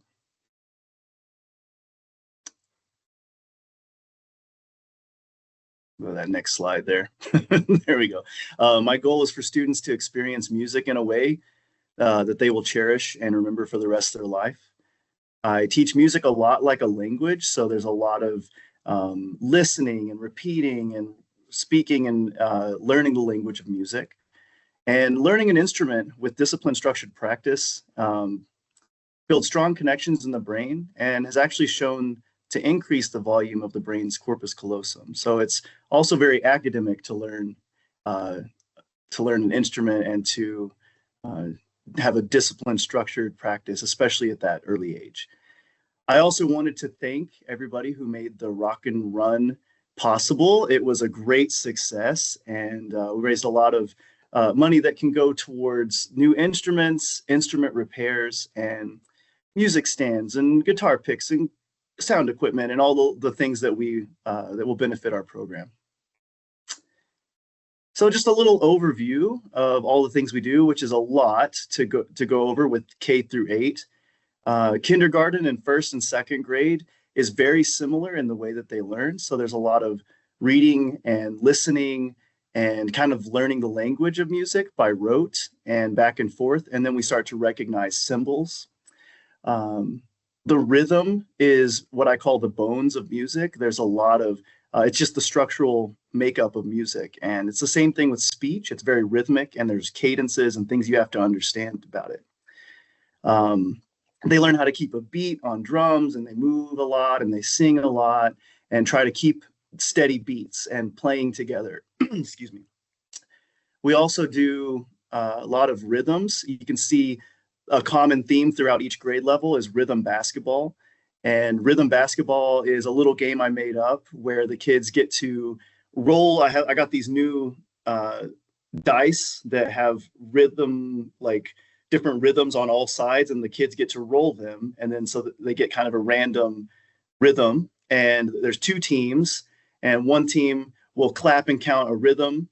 And if they get it right, then they get to shoot the ball into the basket, which obviously is their favorite part. They don't know that they're learning. I'm kind of tricking them into it. But they seem to really love it. They get super excited about that. And we do that across all the grade levels. And obviously the complexity of the rhythms changes and the difficulty level. In 3rd and 4th grade, if you've had a 3rd and 4th grade student, you know all about recorder karate. You're welcome, and I'm sorry. Those are fun instruments, but they are quite the noise maker. But the kids really love it. It's quite the motivator. They essentially earn a new color belt all the way through as it gets more complex in the music that they're learning how to read and play that goes along with the different notes. Today we actually learned how to write the treble clef and all the different notes about it, and just kind of making that connection between the instrument that they play and the notes that they're reading. And then in 5th and 6th grade, they start guitars. They learn all the different parts of the guitars. They learn the names of the strings. They learn how to tune. We actually had our tuning test today, and they learn how to strum and play all the different chords that will be used for our songs. And they also learn about reading and writing the music notes, kind of like in the 3rd and 4th grade. They learn how to write those things and create their own music. And they also play in small groups, not only with guitars, but we add marimbas and drums and singing as an option as well. And so they really kind of get a taste of what comes after that, which is 7th and 8th grade rock band. And if you haven't been to one of those concerts, I would really implore you to go. It's such a good time. The kids have a great time. They run the whole show themselves from beginning to end. They have solos and small groups that they work on much of the time outside of my class. And sometimes they come in after school and work on those things. And then, of course, we have our big group that they sing and play a full song. They get to choose the songs from a list of approved songs that I come up with. And this quarter, we're doing Ring of Fire by Johnny Cash, Man Who Sold the World, the Nirvana version of the David Bowie song. And those are the 2 that are solidified at this point, but we might get Enter Sandman by Metallica. It's quite the challenge, but they're up for it. So we'll see how that goes.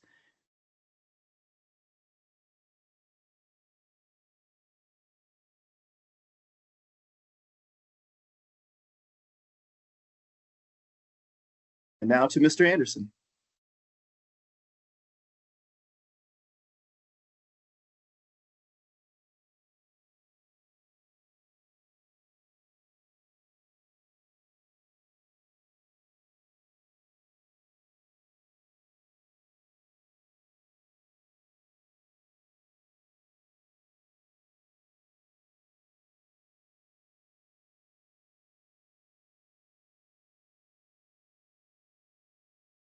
I cannot hear you, Mr. A. There we go. Well, no, never mind. I thought I could. No. You were unmuted, Mr. Anderson, but we can't hear you.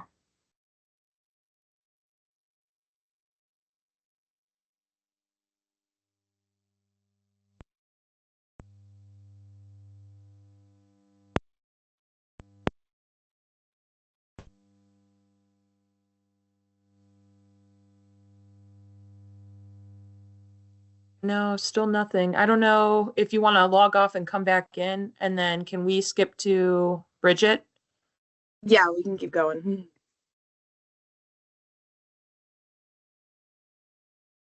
All right, so hi everybody. I'm Miss Houghton, also known as Miss H, and I teach visual arts. So basically my vision for the kids for all grade levels is just to create a fun and safe environment for them to really be themselves and explore art. They love to create. We really do have a very creative community of children, and I like to build their self-confidence and really just encourage them to be their creative selves. My vision with art is just about creativity and expression. Art is a great way to not only express who you are as a person, but it can also really help with kind of working through emotions and working through difficult situations. I'm currently working on a master's program through art therapy. And so I've been kind of incorporating those ideas as well into my classroom, which is kind of how to think about your emotions and your things that are happening in your life and how to express them in ways other than words, because sometimes words just don't work. An image speaks 1,000 words, as we all know. So this is just a quick overview of my curriculum, organized kind of by grade level. So each one on the side, there are the elements of art. So line, shape, color, value, texture, form, and space. I try to touch on every single one of those every single year with all of my grade levels. They are honestly the fundamentals of art. And so touching on each one of those in a specific way for each grade level is great.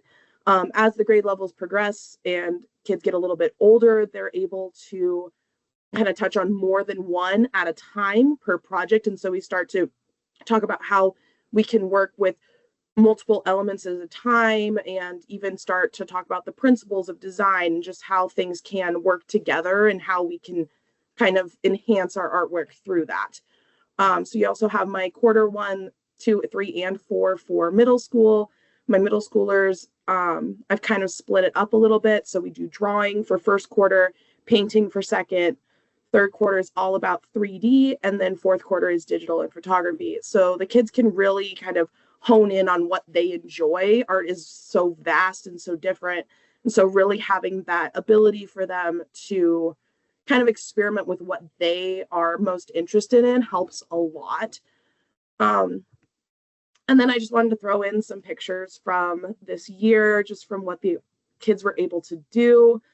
On the top left, these are our most recent self-portraits from our 5th and 6th graders. This is a really fun process for them. They actually got to paint backwards.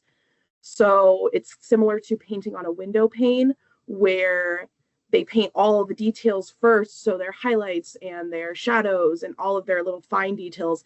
And then as they move backwards or up in the paint layers, then they get to that background layer. And then when they flip the paper over, which is a transparency, they're able to see their whole image. This is honestly one of my favorite projects to do because you can always see where they have their aha moment of, oh, this is how it's working, which is really fun. In the middle top, we have our Zentangle hands that my 2nd graders just finished. This is a great project to talk about pattern and kind of start combining pattern and shape and working with those different elements together. My 3rd and 4th graders just touched on Aboriginal art from Australia. And so we talked about kind of their culture and what was important to them and kind of how their culture progressed. And they were able to create these really beautiful designs from that. As we go down, these are kind of some of my middle school projects. So you can see some of the kids in the classroom creating. The one on the left is actually a project I did with Miss Charlie, or Mrs. Khan, sorry. She came in with some of Opal's old sheds, and we were able to create some really beautiful artwork with the old snake skins, which was super cool, and the kids were fascinated by it. Here in the middle, we have just some a critique that we were doing for an upcycle project that I did with my middle schoolers. They took a traditionally famous painting and they were able to kind of edit it and make it more modern. So we had a critique out in the hallway where they got to talk about different like each other's artwork and kind of give each other some feedback, but it was more anonymous, so they didn't feel as I guess self-conscious sharing their opinions. And then in the middle on the right-hand side, this is our school mural I just put up. Each one of the students during my class was able to create one of these squares for the school mural. So there are 450 squares up on the wall currently at the school, and it's really fun and great for the kids to be able to just make something large and collaborative that everybody can enjoy. If you have any other questions about my class or just want to stop by, you're always welcome.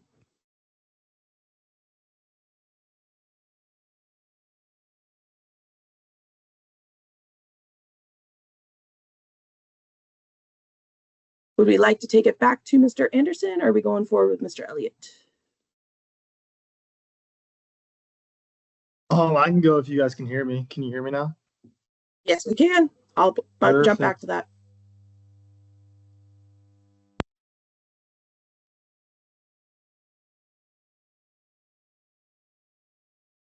Sweet. All right. Sorry for the technical difficulties, but I am Keaton Anderson. This is my first year teaching at Westgate. This is my third year teaching PE in total. I taught 2 years in Montana for third through fourth grade elementary.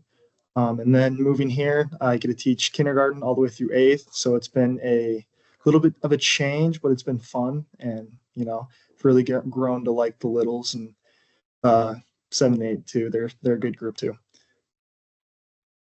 A little bit about my goal. So my goal teaching PE is to introduce students to a variety of different wellness related activities, so they can have the tools and improve their confidence to live healthy and active lives. Just, you know, giving them the availability and knowledge to go out there in the rest of their life and be active. My vision is to inspire students to maintain healthy and active lifestyles, develop students' confidence and perseverance, and also their knowledge of how to be a physically literate individual. Let's see, my physical literacy, having physical competence, and having confidence and motivation to take responsibility and to go, you know, participate in physical activity outside of school. That's kind of what my main kind of goal is in PE class, is to give students just that confidence to go out there and, you know, play different sports or do different activities. Just, you know, be active and have as much fun as you can. A little bit about my PE curriculum summary. Starting with kindergarten, we always really focus on locomotor movement in kindergarten, having a safe body when you're in the gym, because there can be some, you know, injuries that happen every once in a while. So we really talk about, you know, moving around safely in the gym and keeping your head on a swivel, looking right, looking left. And yeah, that's one of the main things for kindergarten, is just, you know, being able to move in different ways and move safely. We also do some kicking, striking, throwing, different games that are involved with those to help build their confidence. We had to identify different body planes, and we really started discussing this last rotation more in depth of how the body moves, what are the muscles doing, that kind of thing, just so they understand that. And the other thing that I kind of introduced to the kindergartners this year is learning how to take their heart rate. It was pretty awesome once they figured out how to find their pulse and watching their eyes light up, and they're like, that's my heart. Oh my gosh. So it was fun. 1, 2, we continue working on locomotor movement, do a little bit more advanced stuff with locomotor movement. Always talking about safe body and being safe in the gym. Always taking our heart rates when we're moving, talking about what is going on inside our body when our heart is beating. And we really focus more on some of the more advanced activities of catching, throwing, dribbling, striking, same things that we would do with kindergarten, but taking it a step further. 1, 2 is when I start talking to them about, you know, implementing strategies and talking about offense, talking about defense, and really getting into sportsmanship. And then we also do basic exercises and talk about what muscles that we are exercising, what it's doing to our body. 3-4, continue to do locomotor movements, but this time we add more motor skills and talk a lot about teamwork. We play a little bit more team-oriented games where they can work together, and we talk about cooperative games, where you can work together as a team to, go and meet a goal. We do some catching, some throwing, some kicking, dribbling, but this is where we kind of get a little bit more advanced in striking with an implement. One of the cool things this year was we got a pickleball set, and it was really fun to introduce that to the 3rd and 4th graders, and teaching them how to strike with a paddle and how to volley with a paddle, and then getting into different games with that. We also go over the main muscle groups and body functions with 3-4. A little bit more in depth than 1-2, but just continuing to further education on health enhancement and how the body works. 5-6, we do a lot of we do motor skills, movement patterns, but one of the main things I've been going over with them this year is sportsmanship. They start to get a little bit more competitive when 5th and 6th grade comes around, and I think sportsmanship is something that we talk about almost every day. But then we also talk about teamwork, and we do a variety of different games, activities.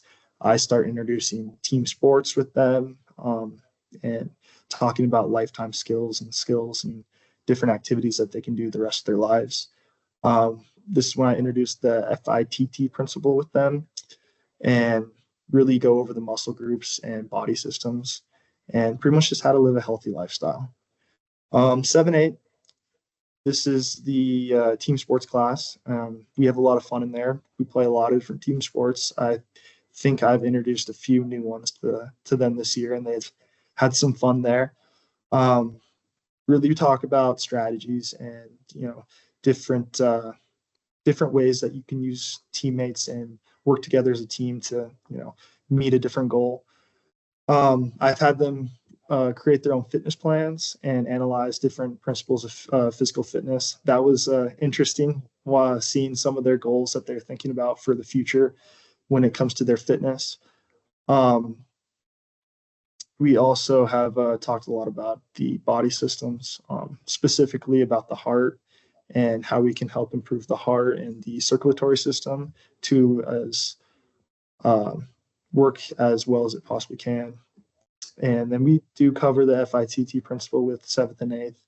And we just have a fun time in PE. That's one of my other main goals, is I try to make it as fun as I can, but I also want them to be learning different skills that they can, take from my class and apply to everyday life, just so they can, be active and stay healthy.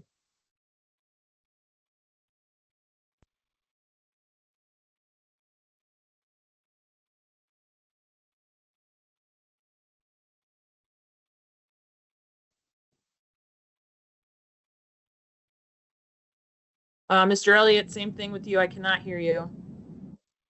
Sorry to interject. I will now do an interpretation of what he would say now. I'm just kidding. He's probably logging off and then back on. Did that work for you, Keaton? All you had to do was just log in, or did you hit something different? So I think when I got on, I went to the browser, and then this time I went to the Teams part, so that might help him. Good to know. Hopefully that works.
I'll give you something visually interesting to look at while you wait.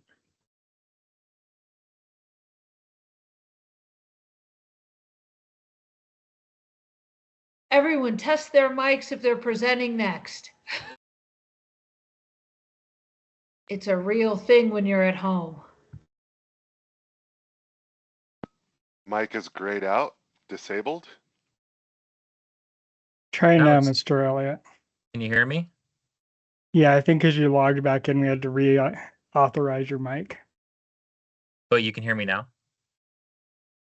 Yes? Indeed. No? Yes. Yep, all good. Okay. Awesome. Thank you. Sorry. Hi, my name is Matt Elliott. I've been working in schools since I was a kindergartner. And sorry, my mind's a little placed now that that happened. All right. Yes, iLab. I have the absolute joy and pleasure of teaching iLab this year at Westgate. When I discovered this position even existed, frankly, I didn't know what an iLab was, and it sparked my curiosity. And same question I asked my students the very first day we started was, what does the I in iLab even stand for? I got a lot of mixed responses, but some of my favorites were imagination, engineering, which isn't quite an I, but a similar sound, and innovation. So it is actually Innovation Lab, but I told the kids it is all three of those as well. My goal in iLab is to foster creative thinking skills through emphasizing and engaging in real-world problems, working with authentic stakeholders, and develop potential solutions through the design thinking process and the problem-based learning model. I often refer to problem-based learning as PBL. It often gets mixed up with project-based learning. They are not the same, but they share a lot of similarities, and we definitely pull from both. My vision in this role is to foster... Mic is allowed. Okay, not for me. My vision is to foster creative, collaborative, and critical thinking skills so that our next generation has the skills to succeed in our future world. We often teach skills and all sorts of stuff in education that may or may not be useful to kids in the future. We never know what kind of problems they're going to encounter. So my goal is to try to have them think as critical problem solvers to be able to handle anything that life throws them their way. Next slide, please. On this slide, in the middle, I have kind of a picture of what design thinking is. You kind of start with emphasizing and defining what a problem is. And every grade level is working on different stuff. Just for an example, I had 3-4 working on the problem of light pollution and how it impacts not just animals, but also humans and our own rhythms and sleep cycles. And then we worked to ideate and prototype different solutions for how could we fix light pollution. And I really put the ball in the kids' court for this. They collaborate with each other. We've worked with stakeholders. We've talked and met with park rangers over in one of our dark skies parks up in the mountains. The name is escaping me right now. To come up with some potential solutions to this problem. And some, when I say potential, are a little out there, talking about putting domes over whole cities at night, to something maybe a little bit more realistic, where we can create a night where we all agree to turn off our lights and enjoy the stars for an hour. What I really enjoy about that process is it really gives the kids autonomy on how they want to pursue. And really my goal is, one, to present them with a problem, and then facilitate how they want to get that problem solved and give them as much research, materials, and supplies needed to make that successful. Pictured here is some examples of some projects done throughout the year so far. In the top left, I have some wildfire adapted shelters created by 7-8 and during their wildfire adaptation unit at the start of the year. On the top right is a model of the water cycle made by 5-6 that could be used as a teaching tool for younger students, as well as just a better understanding of where the water goes, how water works when we talk about water scarcity, which was their unit. Below that is an anatomy of a chicken. Our 3rd and 4th graders are currently working with Mrs. Khan and I on Westgate coops and how we can make improvements to our own coop and how we can make sure that our chickens are living their happiest, healthiest lives. And then over to the bottom left is a model of a rabies virus created by 2, 7, and 8th graders, as we're talking about pandemics and epidemics in our unit there. Really cool project that they got to work on as well is they after doing a lot of research on how germs spread and viruses spread, they had an opportunity to work with kindergarten and teach our youngest learners healthy habits and hand washing routines. And it was such a great community moment to bring some of our old kids and our young kids together and share that learning. Other projects that have been done in iLab throughout the year so far, kindergartens made an animal sanctuary. First and second grade worked on bug hotels and saving insects. Currently are working on creating inclusive playgrounds, playgrounds that can have everyone from any background or disability play on them and play equally. 3-4 worked on light pollution, is now working on our Westgate chickens. 5-6 worked on water scarcity and is now working on severe weather, currently focused on severe cold. They had made some shelters that we laid out overnight over the freezing weekend to see if our little plastic bag and water model humans could survive. Unfortunately, they did not, but they've been adapted into new scenarios. We'll test those this week. And 7 and 8 gets the luxury of having a bit of a longer time, so we get to go a little deeper. We've done wildfire adaptations. They've started a fake business and talked about what it goes into starting your own business. Endangered species.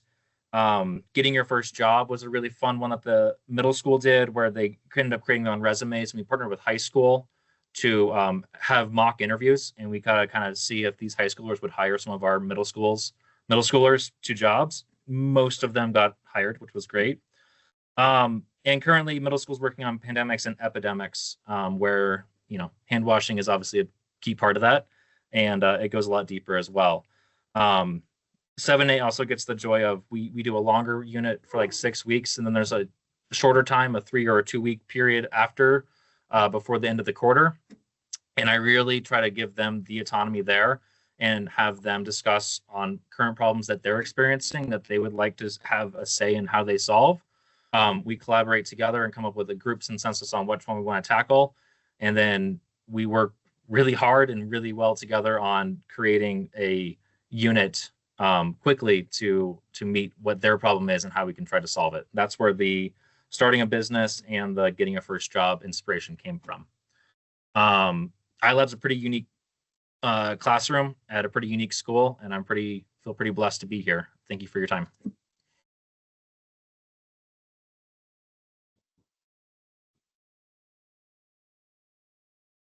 Thank you so much for chatting with us, letting us present to you. Yeah, if you have any questions, please feel free to reach out to us, look at our EdLeos, any of the above. Great, thank you all. I believe, and I lost that screen, we go to our 5-6 team now.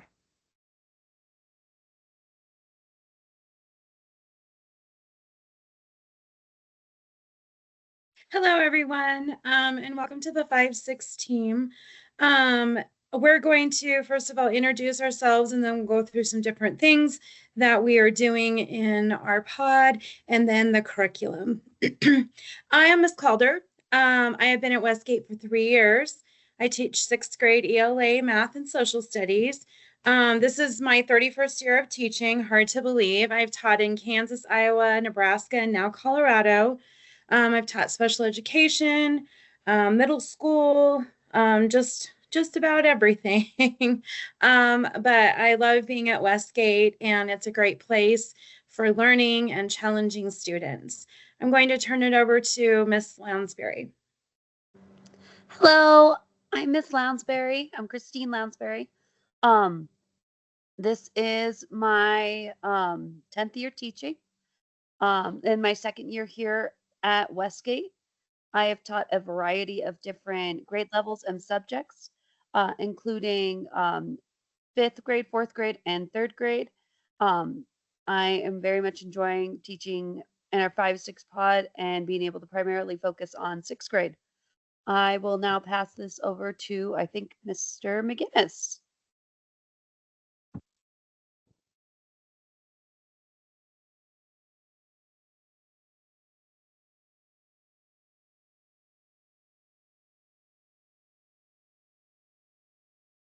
Mr. McGinnis?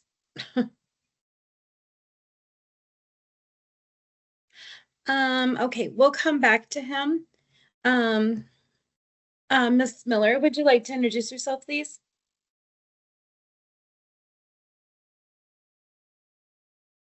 Is she having mic problems still? Yeah, she says her mic is still gray. Other people have had luck going out and coming back in. Okay. Okay. And I know I have Travis to was open- here. There you I are. have to open Teams too. Okay. There we go. Let's see. I was born and raised in Colorado. I like doing all of the outdoorsy things. You can usually find me in the mountains, whether that's in the summer hiking or in the winter skiing. I've been working with kids for about 5 years, and this is my second year teaching. Some things that drew me to Westgate were the gifted learning environment, the emotional learning, and also the small community. I grew up in a K-8 school, and I had a really positive middle school experience, and I think it's a really great way to build community for those kids. Okay.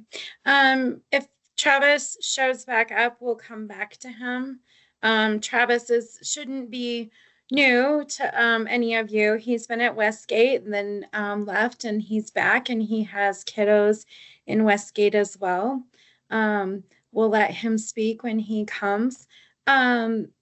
One of the things that we do in 5th and 6th grade that has been fun is every fall we do outdoor education. We go to Iridagi and Bailey, Colorado.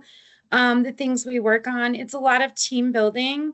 We've had some great parent chaperones that have gone, and we do a lot of team building, and the kids have booklets and they have classes and they learn about all of the outdoor survival things.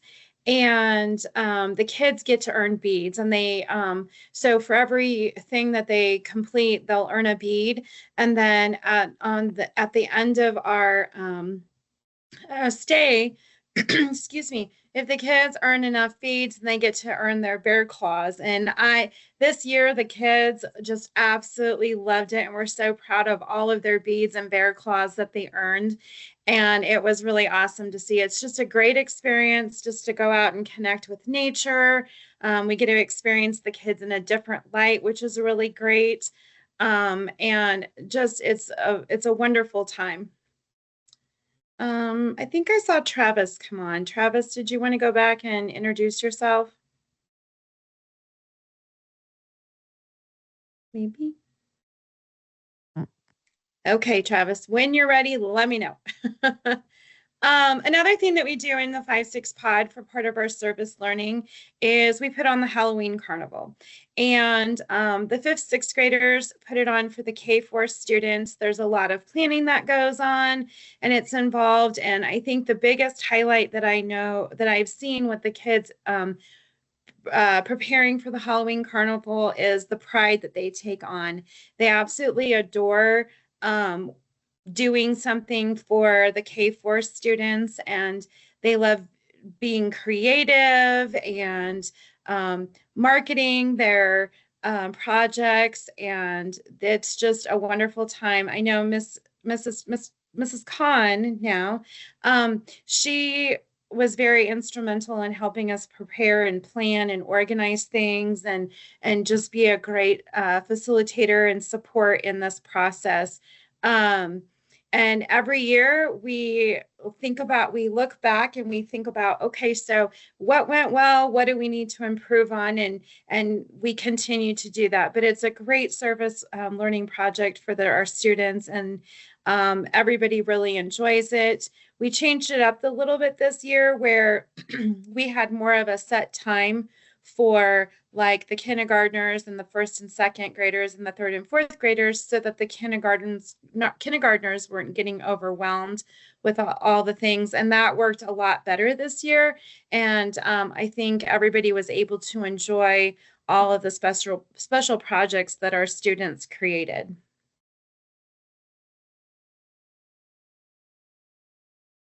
Okay, next up, we're going to talk about advocacy. Miss Lounsbury? So during advocacy, we that's our advocacy class where we are the advocates for our student, and it's our main goal to build a positive relationship with these students so that way we can make these connections and be there for them to help support them and any kind of social emotional difficulties that they're having. We focus on mindfulness activities, social emotional activities, community building, and we do service learning every Wednesday. This year we're currently focusing on, or we do the Halloween Carnival, and then our new service learning activity is the cultural fair, where students will be, um, preparing and creating a group poster for um, seventh, eighth, and high school to come learn about different cultures in our world. Every group has a different culture, and they'll be split up in a way that the seventh, eighth grade, and high school students will be able to essentially travel around the world. So we're looking very forward to having this. Students are going to have a interactive part of their presentations as well. So either teaching students who come by how to say certain things in the language, show them how to do an artistic, something art related to the culture, or a kind of dance as well. So there's a wide variety of how they're going to demonstrate that.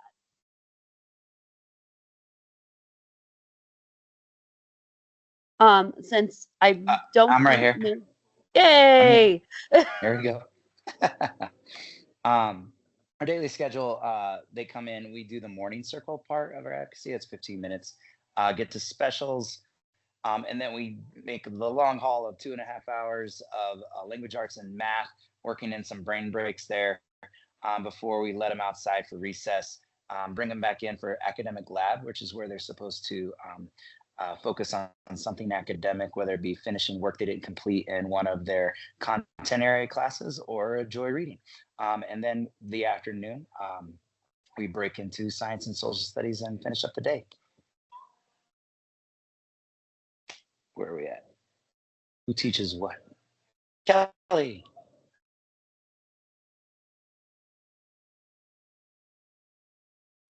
Kelly muted.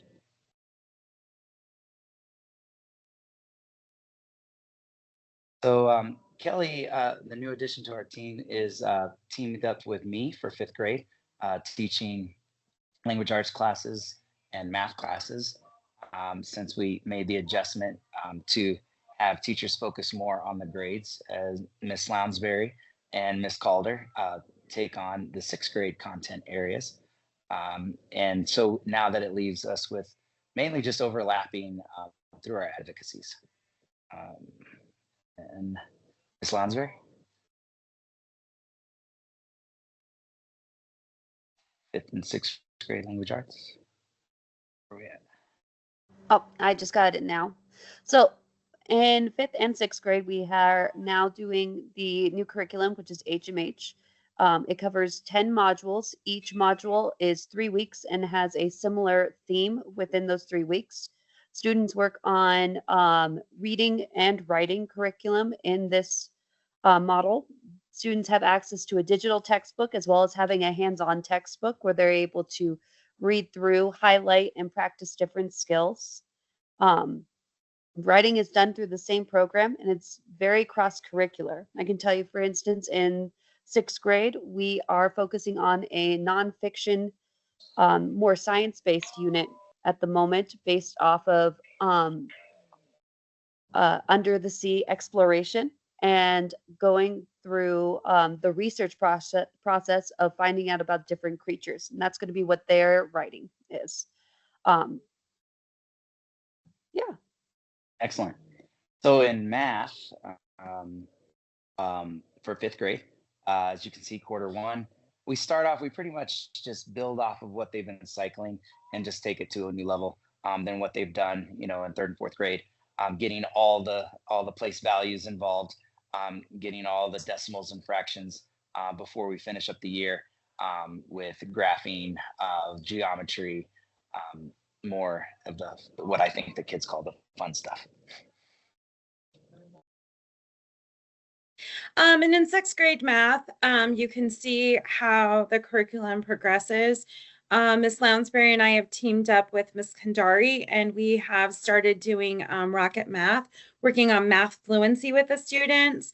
Ms. Kandari is also coming in to teach the kids how to develop strategies to solve math story problems. Ms. Lounsbury and I use small groups when we do math. It's really important to, we do a pre-test, we look at that, we figure out what the kids need to learn, and those are the things that we focus on, and then they do a post-test where the kids can see the progress that they've made over the years.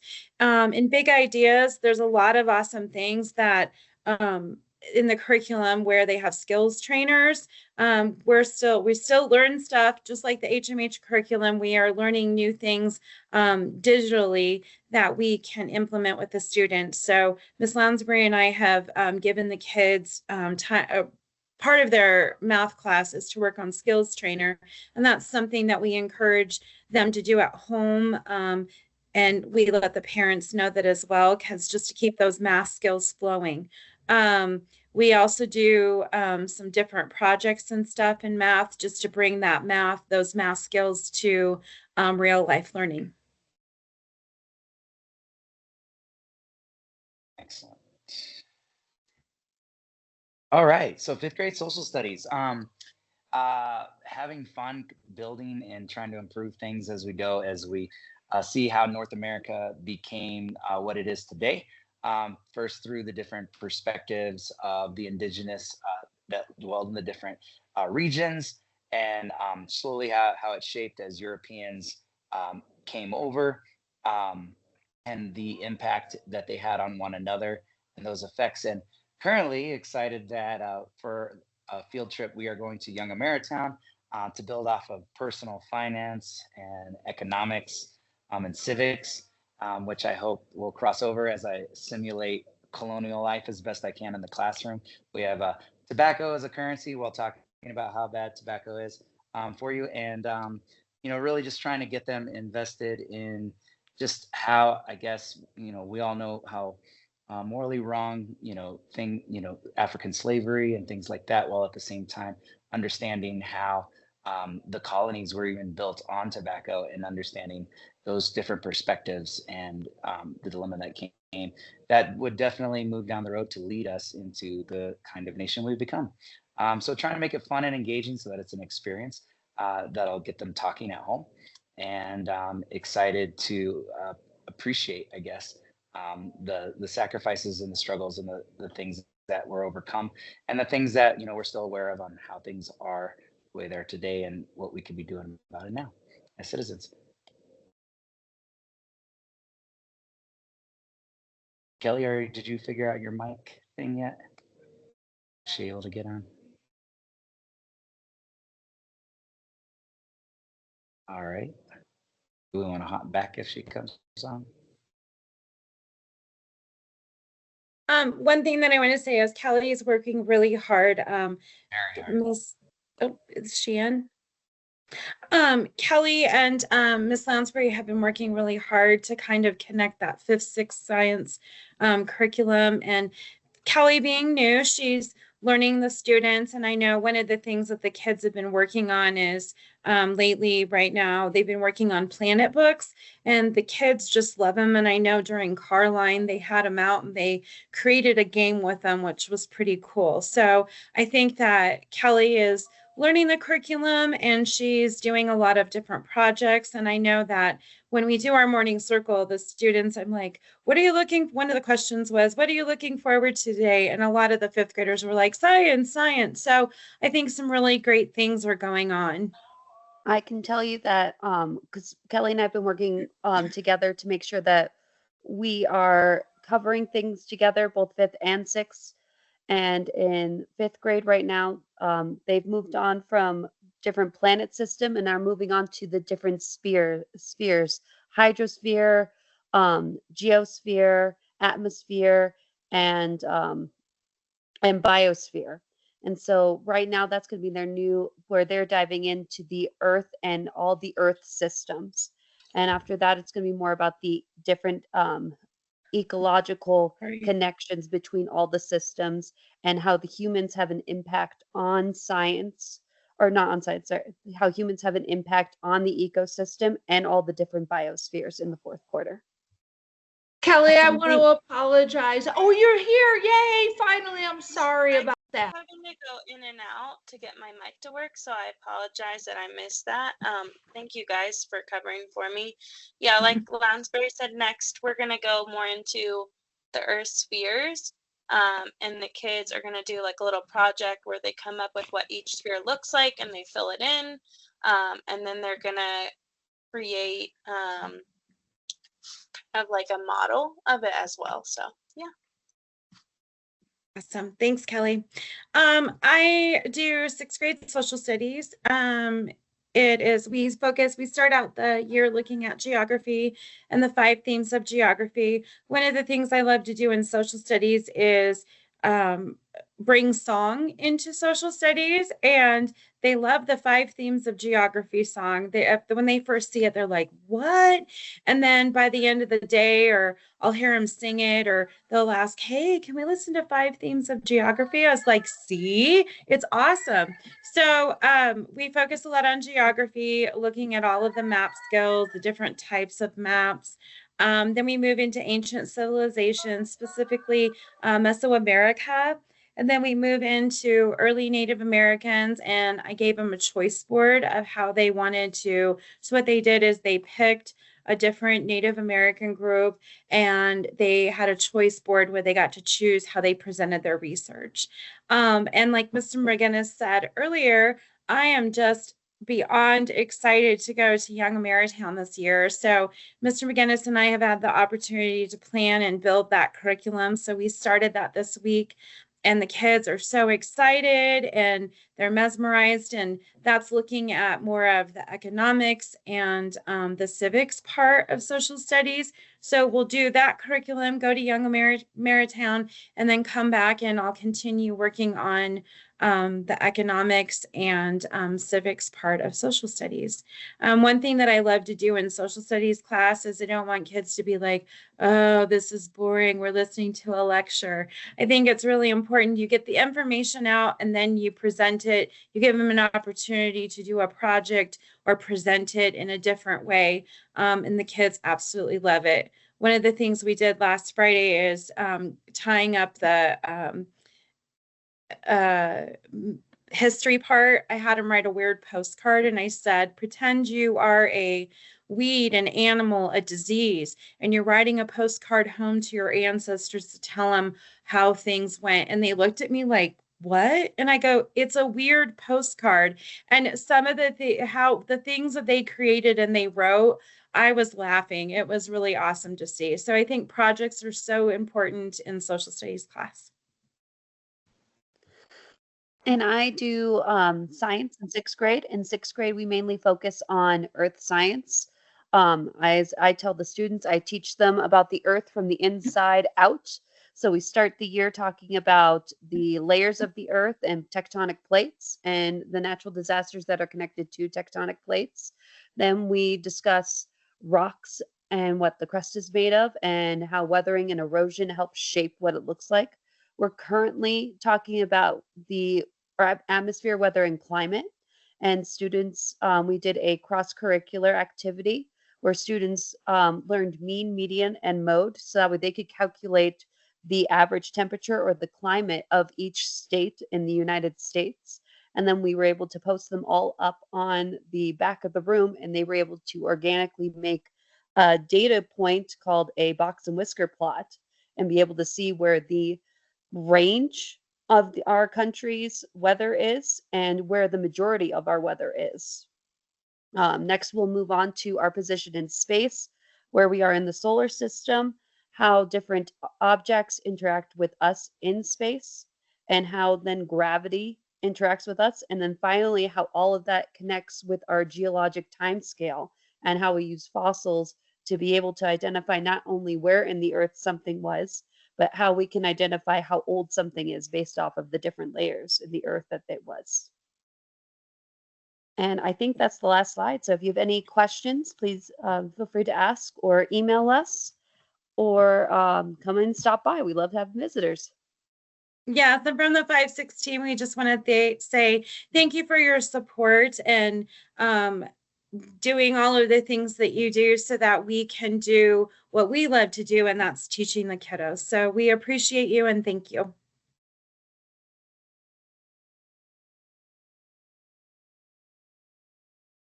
Awesome. Thanks so much, guys. And let's jump on into the 1-2 pod, folks. Did anyone else see that it said your meeting will end in 5 minutes? Will that affect anything? Oh, Okay, good. Okay, cool. okay. Can you guys see my window, hopefully? Yes, we can. Okay, great. Let's see, why are we on the wrong slide? Sorry. Let's go back to the very beginning of our slideshow. Okay, so we are the 1-2 team. Yes, we had to put the fancy transitions in there. Actually, we just forgot to take them out, to be really honest. But I'm Chris Hamilton. This is my 16th year here at Westgate. We are going to tell you a little bit. So this year we're doing things a little bit differently. First grade is Miss Koenig and myself, and then second grade is Miss Reeder and Miss Freeland. So we'll each kind of introduce ourselves and then we'll jump right in. Paula, do you want to introduce yourself? Yes, I'm Paula Koenig. This is my second year at Westgate. I'm also a Westgate mom. My son is in 4th grade and he's been there since kindergarten, since COVID time, when he had to start a kinder online. That was fun. And then Hi, Ashley or Nina. I'm Ashley Freeland. This is my 7th year teaching 2nd grade, but my very first year at Westgate. And I'm Nina Reeder. This is my 4th year at Westgate and my 14th year of teaching. And I teach 2nd grade.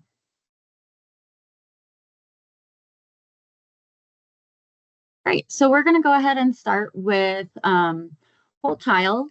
And I'm going to just talk a little bit about what that means for us. And so we really try to focus a lot on that. I think this is really where Westgate shines as a school, is our focus on whole child education.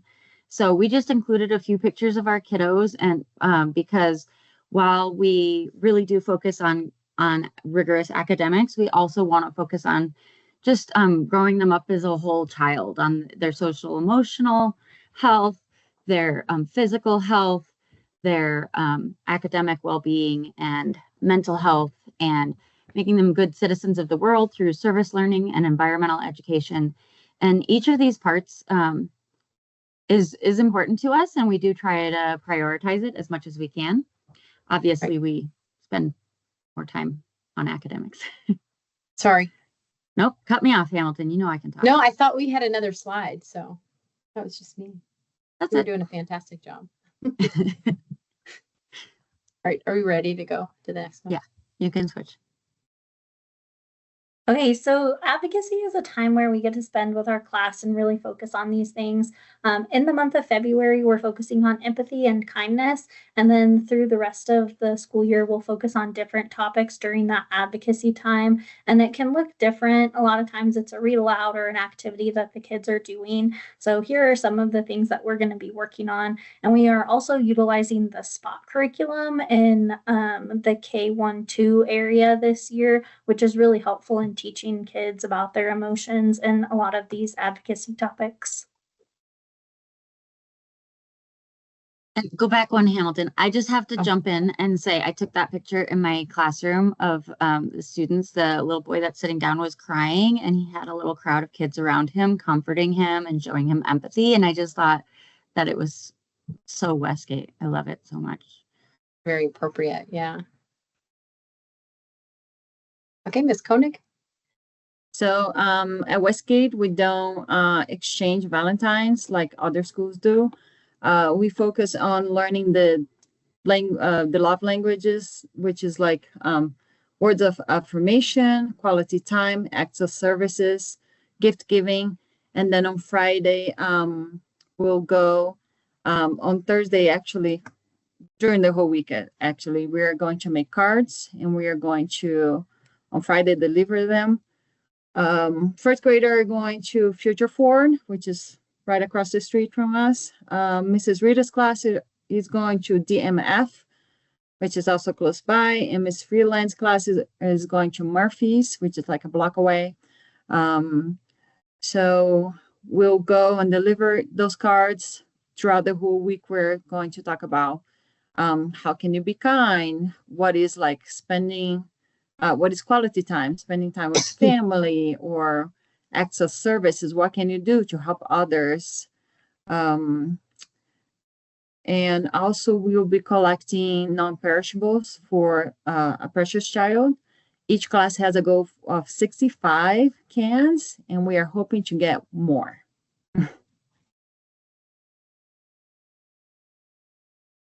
So we also do environmental learning. And Miss Khan, which is really hard to say, but anyway, we call her Miss Charlie, does such a great job of building lessons and integrating those into our classrooms, getting us into the outdoors and the chicken coops and learning about the outdoor planting and getting to just spend time with the wildlife. And it's really fun for the kids to be able to interact with all of the things and really get that hands-on experience.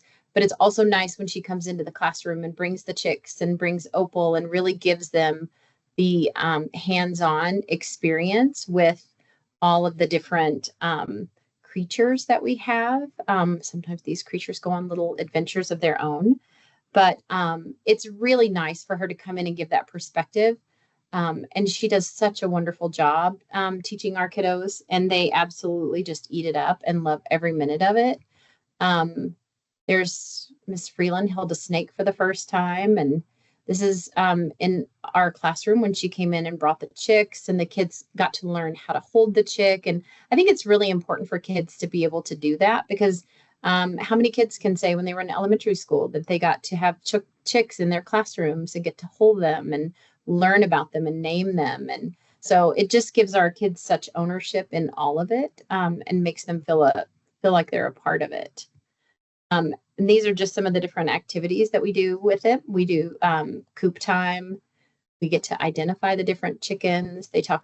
We learn about Opal, her shedding of her skin. We get to learn about all the eggs. And then Ms. Freeland, did you want to cover the rest of the things that we do on environmental learning? Yeah, I can do that. We read environmental books during our Joy reading time. We also participate in Zero Waste Wednesdays, and some of the upper grade level students come in and remind kids about recycling. We do recycling lessons. We also go out and pick up trash around campus, and we do other environmental topics. Today, my class learned about spiders, which was really cool, and being able to identify facts and opinions about spiders. So it was a lot of fun. And then some of our field trips, most of ours we're going to be doing in the spring, but first grade did their environmental ed field trip at CSU Spur. We didn't get to do this one last year because apparently everybody found out that CSU Spur is free. And so you have to book it super duper early to get in now. But we had a wonderful time. It's amazing to see how CSU Spur has evolved over time from the first time that we took our field trip there. But they have a lot more engaging activities for the kids, a lot of things for them to learn about. They got to go and look at the equestrian center and learn about the different ways that kids have therapy and what that means for them. And, that kind of goes back to that whole child and really understanding the different needs that other people have and understanding and being more empathetic to that. But we had a really good time. Our kids got to pretend like they were vets, and they got to see a surgery, which sometimes can be traumatizing, but also can be really fun. But the kids really, really enjoyed it. It was a lot of fun. Miss Koenig, did you want to say anything about, sorry, CSU Yeah, Spur?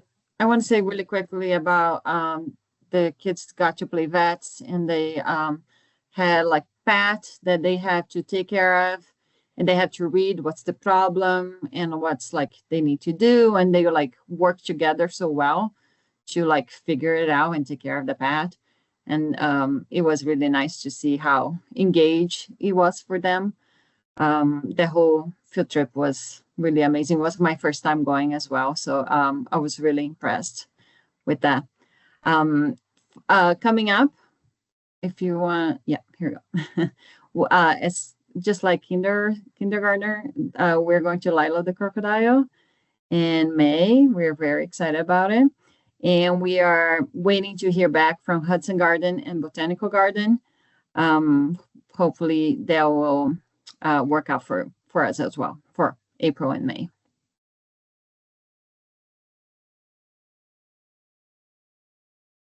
All right, and second grade got to go on a field trip earlier this year to visit Future Forward. This was our service learning field trip. So instead of taking a field trip for environmental ed, as we've done in the past, we did this to go with our service learning topic, which is learning about community helpers and how we can help the helpers.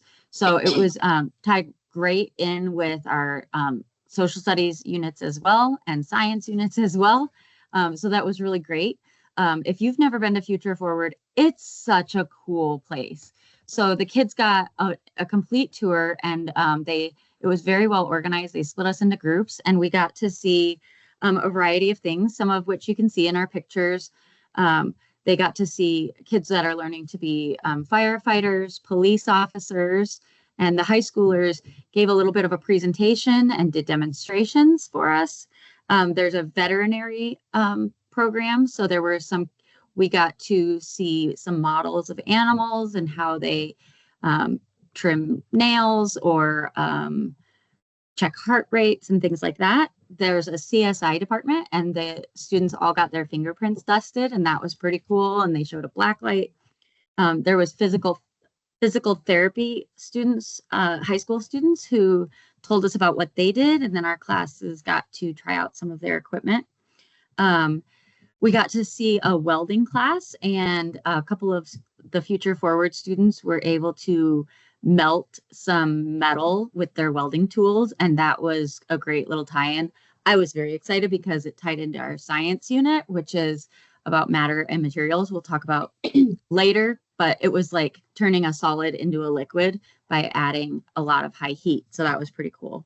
Then there's the construction programs. I mean, it was just like, it was such a full and fun day. And the kids got to see all kinds of occupations. And in my opinion, one of the best parts is that the high schoolers really get to shine and be the experts, teaching our younger kids all about it. And they just have so much fun every time we go to Future Forward. So since our classes went at the beginning of the year to Future Forward for this service learning trip, now the first graders are going to get to go as part of their Kindness Day trips. So that'll be great. So we really enjoyed that field trip. And bonus, it's right across the street. It's so easy.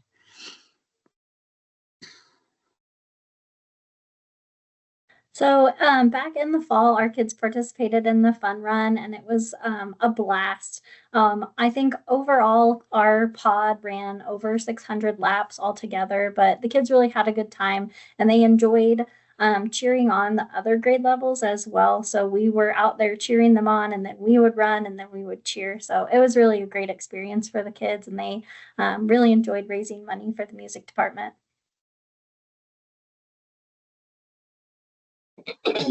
And our upcoming science and social studies units, these are just some pictures of some things that we did. We just finished our solar system unit, and the kids used marshmallows and toothpicks to make constellations, which was really fun. They all did a really good job with it. Some of the more intricate ones they thought would be really easy to do, and I think they learned that the struggle is real, but they persevered and worked together and did a really good job. So that was fun.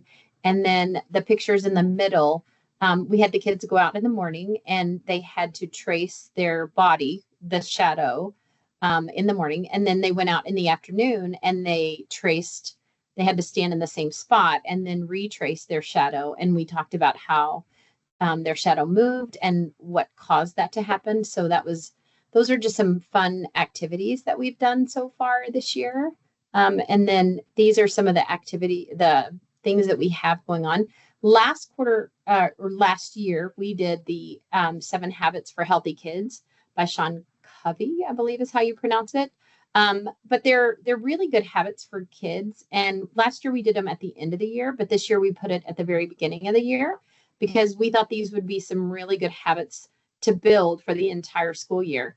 And it ended up working out really well because we remind the kids, remember you're in charge of yourself, to plan ahead, putting first things first, like we work before we play. So giving them those reminders that they've already learned about from the first quarter have been really, really helpful. And then we did our Maps and Globes unit where they got to learn about the different directions. Thank goodness we live in Colorado because west is always where the mountains are.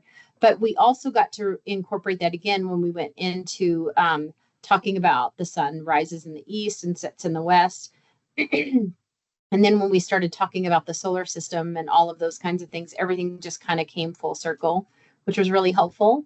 And then Ms. Koenig, do you want to talk about the lights and sounds that we did and the holidays?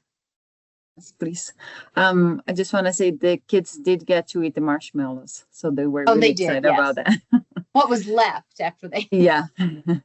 Mangled We did lights and sound was the first science unit that we did, and it was really fun. We do like to do a lot of hands-on, so we brought flashlights in.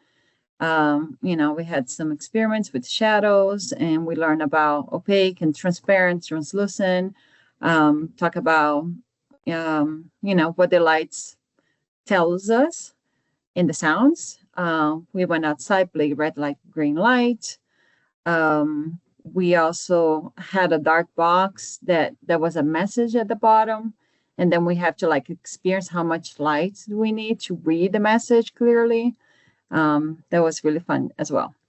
In December, we did a whole unit about holiday around the world. So we did Mexico, Hawaii, Kwanzaa, Hanukkah, and maybe I forgot something. Well, Christmas, of course. Maybe I forgot one. I don't know. You said Hanukkah. Yeah. Hanukkah, Kwanzaa, Christmas, Mexico, Hawaii. Yeah, it was fun. We did a lot of crafts for that one. A lot of read alouds, and we definitely learned a lot. And I think it was helpful for the kids to learn about the different cultures and that not everybody celebrates the holidays the same way. And, with the way our society is, it's nice for them to understand diversity and how everybody has their own unique ways that they celebrate different things, and really learning how to embrace that and realize that just because other people celebrate things differently doesn't mean they're wrong. Like, we can all embrace each other's holidays and learn about it. And it's very important to be able to understand and be empathetic about different holidays that people celebrate. So it was a really good unit. And I think the kids learned a lot about each other's holidays and why certain things are celebrated. So that was a lot of fun for us. And we did have some students who actually celebrate Hanukkah. So we got to, ask them questions. I got to share my culture. I'm from Brazil, so I got to share a little bit of how I celebrate Christmas. That was really interesting unit for sure. And then coming up in third quarter, we just started our economics unit. So we're going to talk about some financial decisions. We're going to talk about needs and wants. The kids are really good at wants. They want a lot of things, but they're really enjoying it. We'll do a lot of hands-on things. We've got a lot of games that they'll play, shopping games, really getting them that interactive feel so that they really can dig a little bit deeper and really gain a better understanding of what these vocabulary terms mean. And then we'll talk about civics. We'll go in history. We're going to talk about a lot of the things from the past and kind of compare with the future and how things have changed. And then do you want to go into the sun and some of the science part of it for the third and fourth quarter? Yes. We actually just finished the sun and the moon. And then, yeah, we talk about a lot of patterns, and that's when we did the constellation. They got to create their own planets, which was really interesting. The names of the planets, it's really fun, very creative. Yeah, I think that was a very short unit, but I was impressed on how much they know about sun and planets and moon. And we had a big discussion about Pluto. Of course, they always want to like including Pluto on the planets. So there was always like a little drawing, like this is Pluto. Yeah, it was really fun as well. And then we'll go into our history, and then we'll finish up with plants and insects, which only is appropriate because it'll be springtime and it'll be a lot easier to talk about plants and go out and kind of just explore our wonderful campus that we have and talk about all those things. And that will be a lot of fun. So we're really excited about the upcoming units that we have. And when we go to the botanical gardens at, I believe it's Chatfield Farms, it's really, we went last year. That was the first time we went. And they talk about so much. They teach the kids so much about the different, the diverse, what am I trying to say? It's late. All the landscapes and stuff that Colorado has. Yes. And so they do a really good job of that and integrating all of that into their curriculum. And so we're really excited about going back and learning some more about that this coming the rest of this year. So, and then second grade, do you want to? Yeah, so I love these pictures. Just real quick, these are from our matter and materials unit in science in second grade, and the students were tasked with identifying the properties of different materials. So for example, they might be absorbent, they might be reflective, they might be stiff or flexible. And then they were given just everyday materials, including yarn, paper towels, paper plates, tin foil, paper clips, and they had to create a hat that would absorb sweat and protect them from the sun and keep them dry. And so every year the kids are just hilarious because they look like crazy people with foil on their heads. And so I just always have to those pictures, and it's so much fun. They get so into it, and they really do a great job with those projects. They're so cute.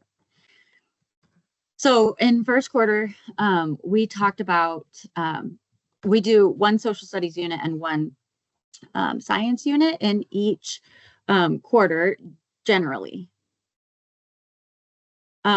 So first quarter, we did civics, and we talked about our role in the community and leaders and how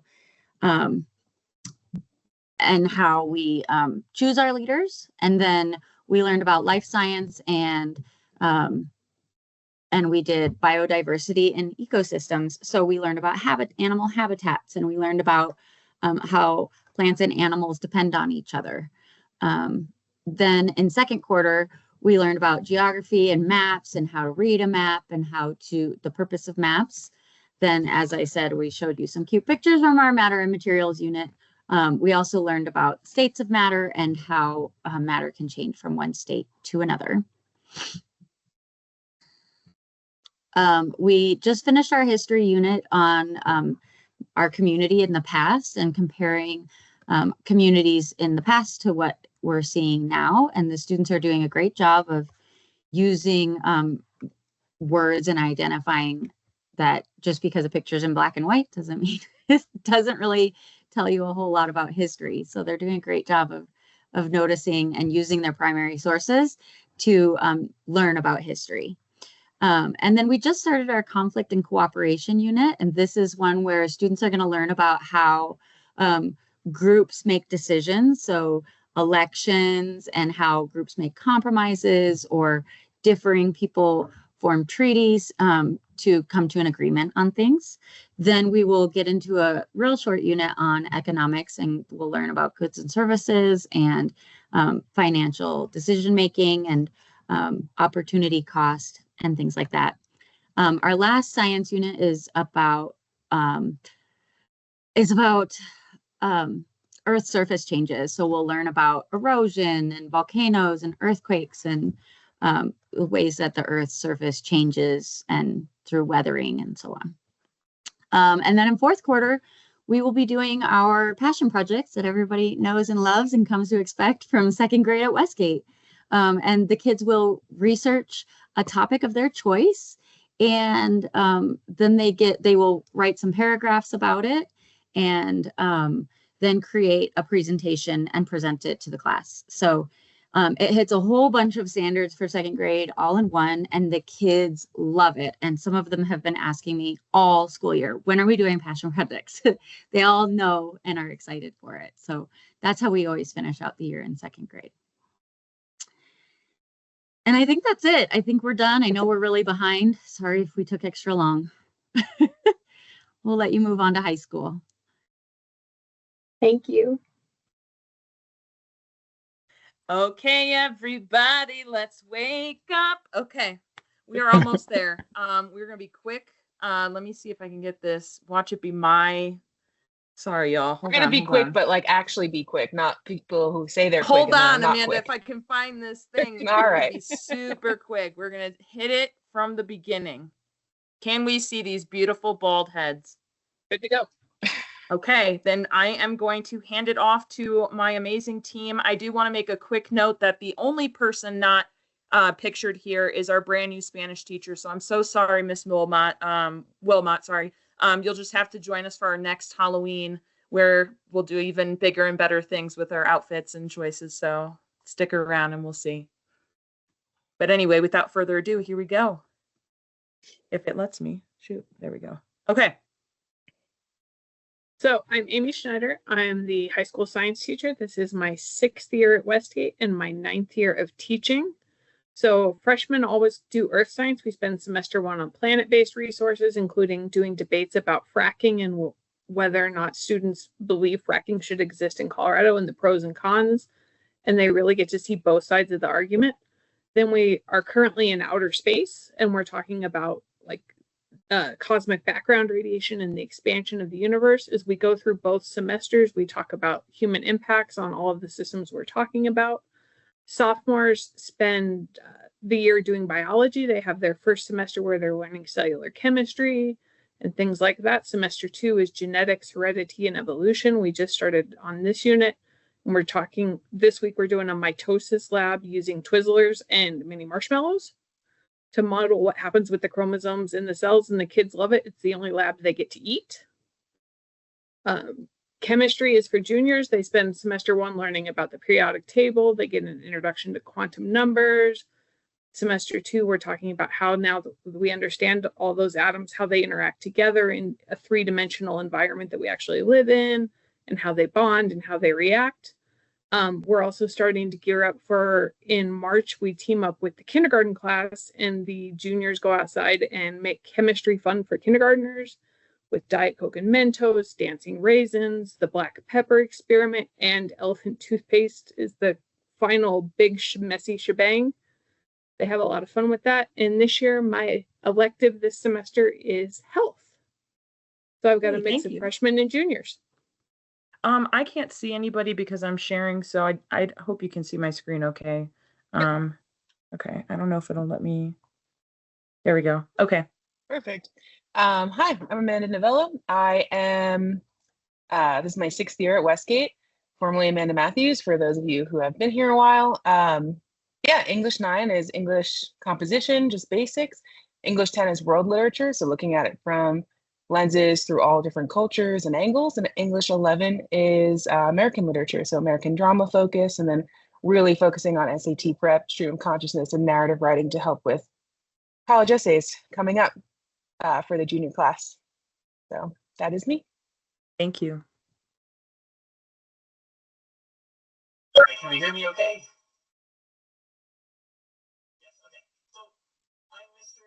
Yes.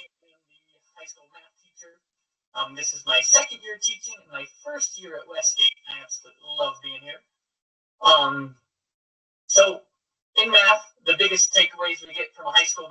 class is the ability to problem solve, which is fantastic, and I love testing students' problem solving ability.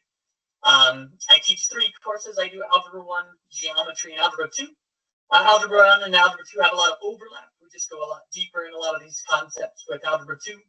And then Geometry, of course, has everything to do with shapes, everything to do with proofs, everything to do with 3-dimensional things, and we start our trigonometry unit. Couple of my favorite things that we've done so far this year.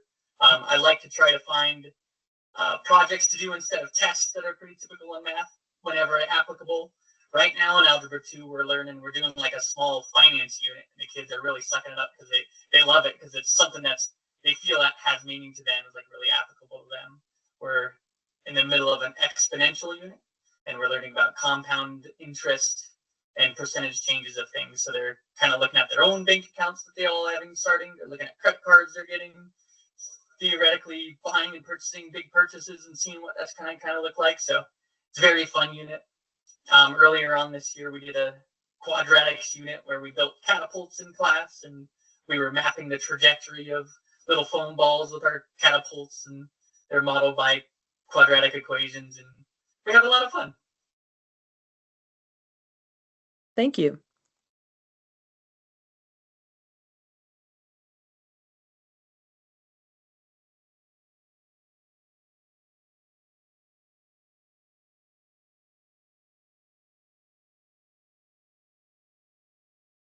I cannot see anybody, so I'm not sure what's happening. My guess is that Daniela has no sound on her computer. Okay. I'm gonna skip ahead and then we'll problem solve there.